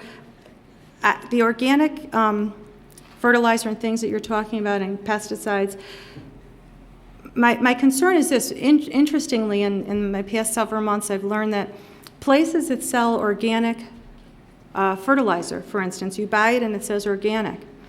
Well, what's interesting is composting, for instance, because that's, mulch and all that. When you buy a bag of organic composting, you don't know that all of the landscape waste that we're talking about, that the landscapers are, collecting. That was not what I was. Okay, well, let me make this point anyway, because it impacts the environmental plan. So I want to bring up the point, since we're considering what to do and the initiatives that we can do. My point being is that when things are organic, I wondered whether that's really, it's not really, I don't think it should be called organic, because, for instance, when landscapers are landscaping and they're doing everyone's grass in the community and they take these landscape wastes that are treated with many pesticides and then they're composted and then they're bagged up and they're called organic. Well, if they've been treated when they were trees and grass and leaves, and they're treated with with very toxic chemicals, I wouldn't call that organic. But that's a different issue. That's an industry issue. Trustee Glover, that's okay. But the point I'm making stands by itself. It's not regarding the organics that you were talking about, but I'm talking about this issue anyway because it's one that I've. Trustee Glover, that's okay that it's not what you said. I stand corrected that it wasn't what you said. What are you referring to? Let's. And I stood corrected. But I'm simply saying the organic issue. I think that we want to make sure that if we're going to have an initiative that addresses this issue, we should make sure that if we're going to have a false security that something's organic, we want to make sure it really is organic, and not in the case that you're talking about, Trustee Glover. I'm talking about in the case that I'm talking about with landscape waste and things of that nature. That what was their origin, and then were they treated, and are they actually organic? I think it's really important because in 10, 20, 30 years, we're going to look back and think hopefully we did something about it. Thank you, Trustee Stone. Trustee Glover. What I was referring to is my son uses non-toxic fertilizers and pesticides, or a form of a pesticide on his lawn. And when I was talking about his organic in his garden, interestingly enough, he composts himself. He has a very large yard, and he composts himself, and he uses his grass clippings as part of it because he doesn't use toxic waste on his lawn or toxic issues on his lawn. So it wasn't what I was referring to, had nothing to do with composting or any public composting or anything else. It's only him privately, he and his neighbor do it, has nothing to do with any public anything. So I just wanted to clarify that. I wasn't referring to public misinformation. Trustee Brayman. Just very briefly, I've never seen, or rarely seen, if ever, an individual who puts pesticides on their lawn put flags up on their lawn. For a number of years, I didn't have a landscaper. I did it myself, and I didn't even know if we could buy them, where you find them. So I don't think individuals do it. I think more likely that that companies would do it because they're regulated. But I think, and I asked, tell me if I'm mistaken, that really the only way to get around your concerns of the pesticides and everything is really just to ban them, period. Because what you're saying, you're saying that people don't know unless there's a flag on it. Well, whether or not there's a flag or not, they're there. Maybe little kids can't read the flag. The flags are too small anyways. So the only way you can avoid that, really, as far as I can see, is just not allow them, period. Is that what you're suggesting? No, it's not at all what I'm suggesting, Trustee Brayman. In fact, even young children, there's no words on the flags. They're little flags, and kids know when the flags are there. Usually, if they're that young, they're with their parents anyway, if they can't read. But at least we're doing something. It's not to say it's going to stop all of it, but if you don't want to do anything about it, knowing that there is treatment of lawns. I'm asking you because what you're saying, from what I can tell, is that it's dangerous. I'm acknowledging that it's going to be dangerous, that putting the flags on isn't going to solve the problem. It helps. It's one way of notifying the public that on that grass right then, you really don't want to be running or tumbling or having your dog. And then it's going to be taken out within 24 hours, and then it's still there. So wait, Trustee Brayman, let me just tell you that you only need 24 hours, and then it's okay to go on. They say 24 hours, and then you can go on the grass. Just so you know, that's what the landscapers. But you're concerned about the composting. If it's been treated with that, you're saying if you take it to a compost, it's in the compost material because it's been treated. So I don't understand the correlation. Different issue. I'm talking about when we were talking about the idea of organics and things of that nature, and when it comes to landscape and what we're bringing into our community and the health. I'm just trying to bring up the point that some of these products that we use that we think are organic are really not organic, but separately. But they're dangerous, clearly, right? Isn't that what you're saying? No, I guess we'll find out in many years, right? My point is this, Trustee Brayman, if you think that chemicals and things of that nature are something that we should just be indifferent to, I suggest you look at some of the studies, That's not what I said. Well, so what are you trying to tell me then? I'm asking you because you're mentioning the fact that we should control them in some way. You're saying that we should put flags. My opinion is the flags themselves is not the answer. That if it's truly, if they're dangerous, then maybe what we should be doing, I'm asking if this is what you're suggesting, is that we ban pesticides in the village. No, I'm not suggesting that. Okay, so you're just suggesting. I'm saying flags. I've been saying flags since we talked about this. It was actually at the village meeting. And are you suggesting flags for individual owners as well as companies? I'm suggesting that anybody that's putting down toxic chemicals on their grass just for the day or two, that they put flags down, like many landscapers do, but many don't. Okay. That's my point. But you've mentioned landscapers. Are you also taking this to the position of individual homeowners? Truthfully, I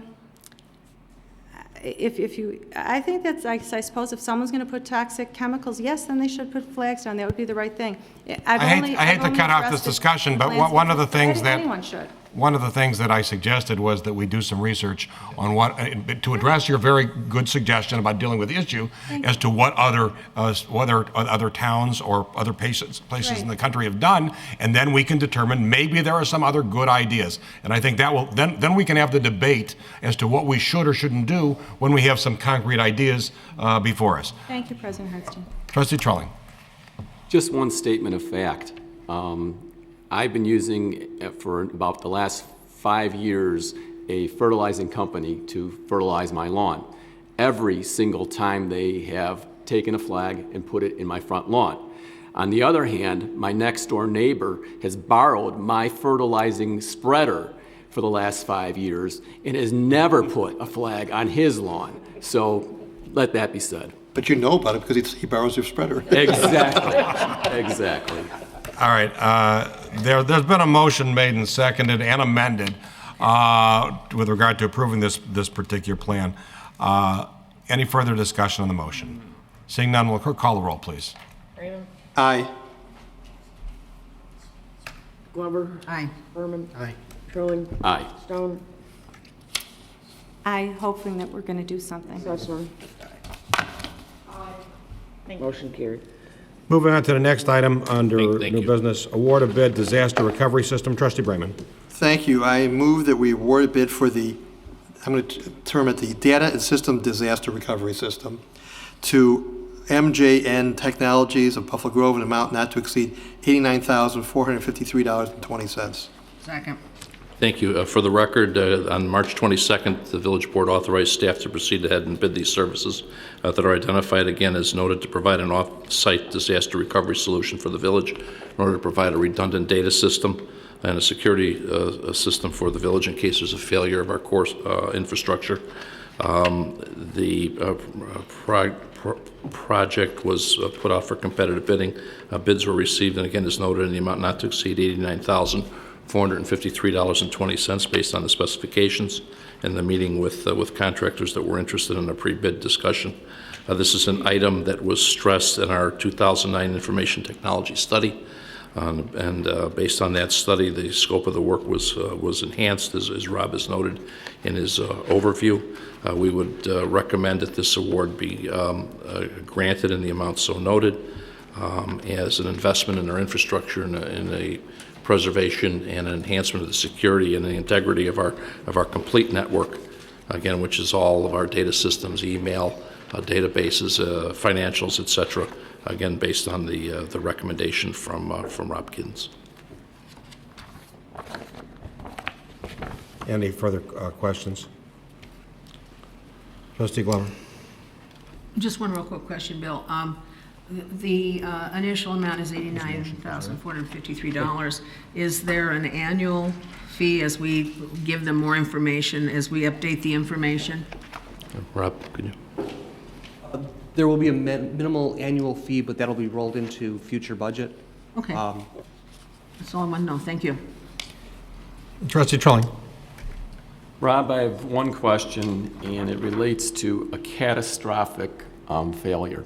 And I don't ever want to pose this, but let's say that something happened within a 2-block radius, if you will, of Village Hall, in which obviously the police station is located within that.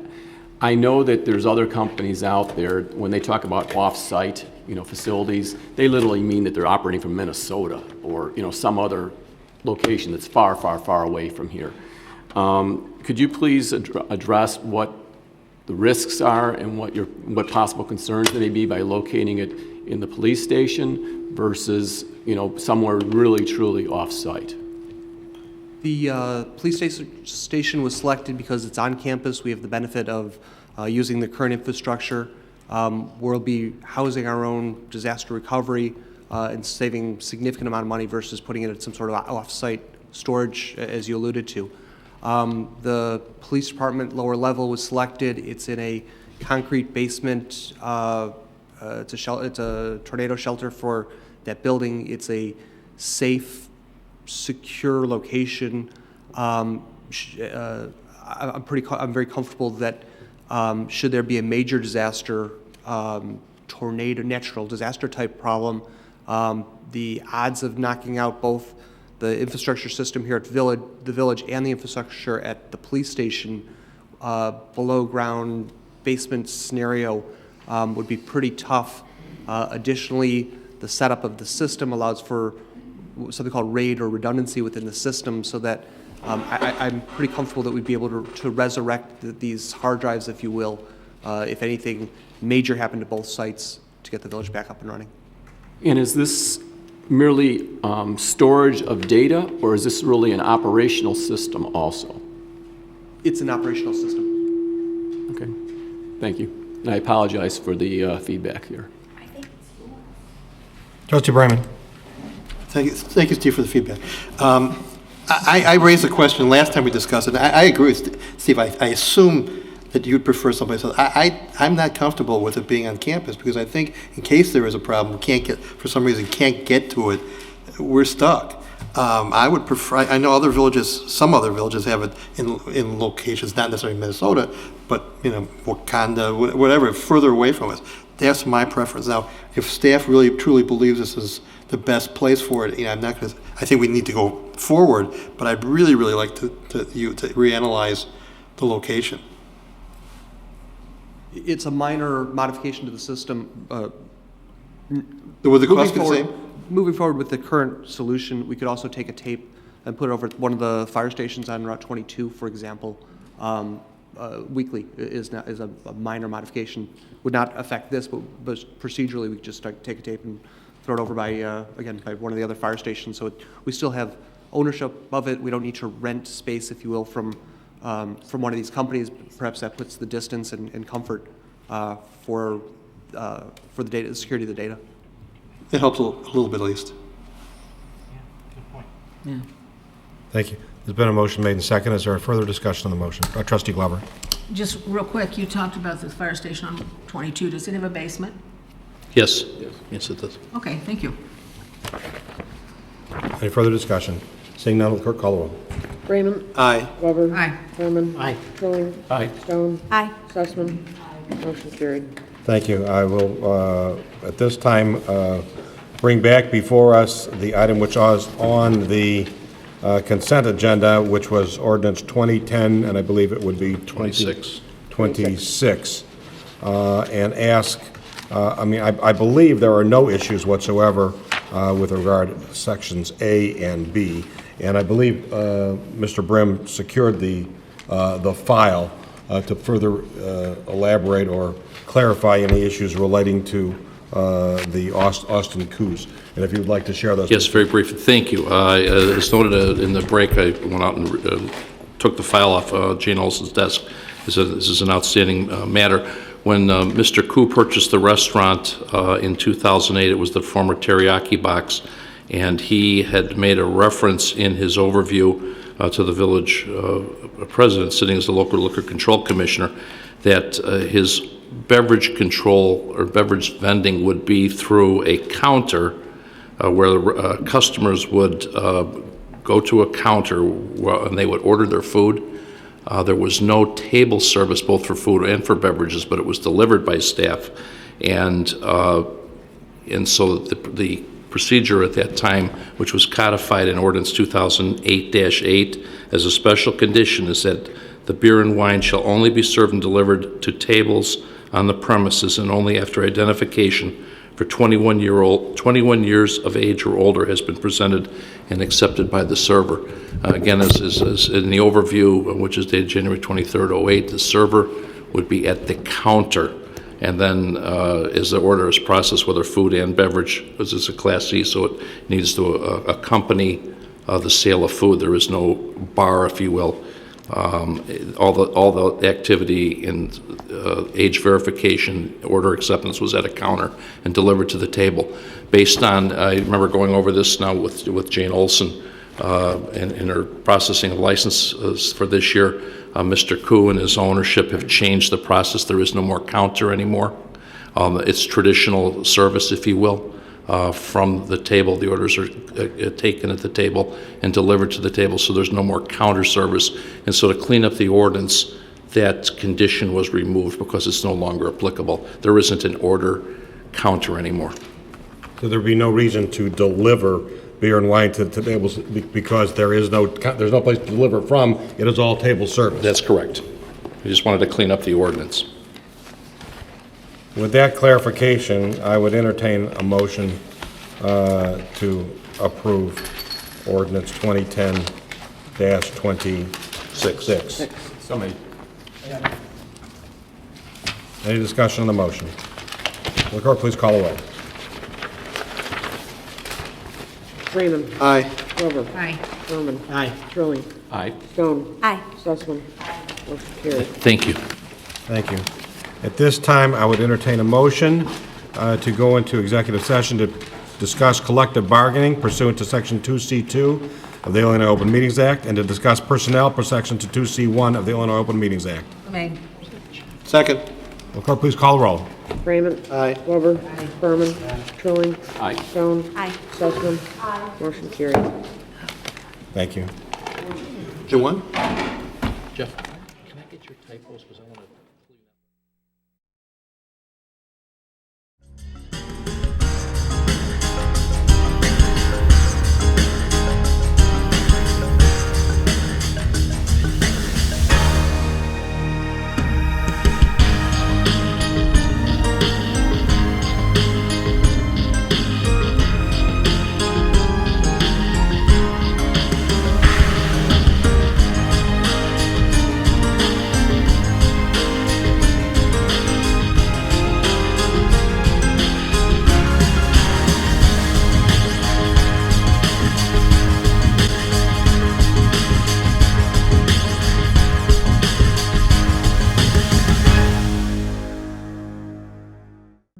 No, I'm not a doctor, and I don't even play one on TV. I'm actually an actor hired by the Federal Trade Commission to show you why it's best to use a healthy dose of skepticism when you see ads for cancer cures. Scary and cool as it is, there are companies set up to take advantage of people with cancer, promising cures that aren't proven to work and may even be harmful. If you or someone you care about has cancer, the last thing you need is a scam. What's the first thing you need? To talk to your doctor. He or she can tell you about any risks of the product and how it might affect your ongoing treatment or any medications you might be taking. Next, be skeptical of claims for cancer treatment products that you see on the internet. You'll hear about supposedly hot products like Black South, Laetrile, and Esiac-T, and how they can provide relief for your symptoms or even a cure for the disease. Other things to be aware of: the word natural. Now, it doesn't necessarily mean safe and effective. Natural can be harmful and ineffective. One size doesn't fit all. All cancers are different, and no one treatment works for everybody. Even two people with the same diagnosis may need different treatments. Now, exactly how do these scams work to earn your trust? They use testimonials. They seem real, but testimonials can be completely fake. I looked like a doctor, right? And those patients you see, often actors paid to endorse the product. They use technical jargon, a lot of it. But scientific talk doesn't guarantee scientific proof. Big words from a medical dictionary are no substitute from the plain facts from your doctor. The bottom line about treatment is always talk to your doctor. For more information on how to spot phony cancer treatments and supposed cancer cures, visit ftc.gov/curious. You'll also find sources of information that you and your doctor can trust.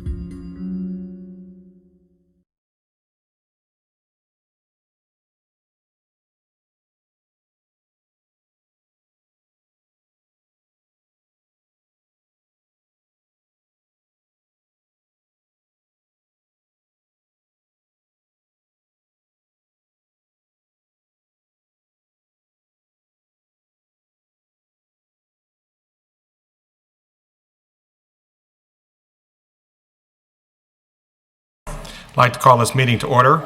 Will everyone please rise for the Pledge of Allegiance?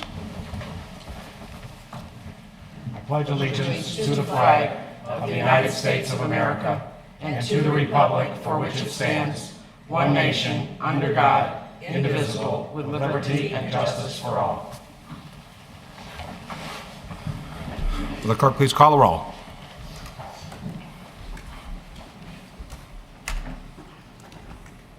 President Hartstein. Here. Trustee Brayman. Here. Trustee Glover. Here. Trustee Berman. Here. Trustee Trilling. Aye. Trustee Stone. Here. Trustee Sussman. Here. Quorum established. Gosh, that isn't. Thank you. I first of all would entertain a motion to approve our minutes of April 19th. Made. Second. Are there any additions or corrections to the minutes? Seeing none, will the clerk call the roll? Brayman. Aye. Glover. Aye. Berman. Aye. Trilling. Aye. Stone. No. Sussman. Aye. Motion carried. Next, I'd entertain a motion to approve the minutes of the April 12th Committee of the Whole meeting. Made.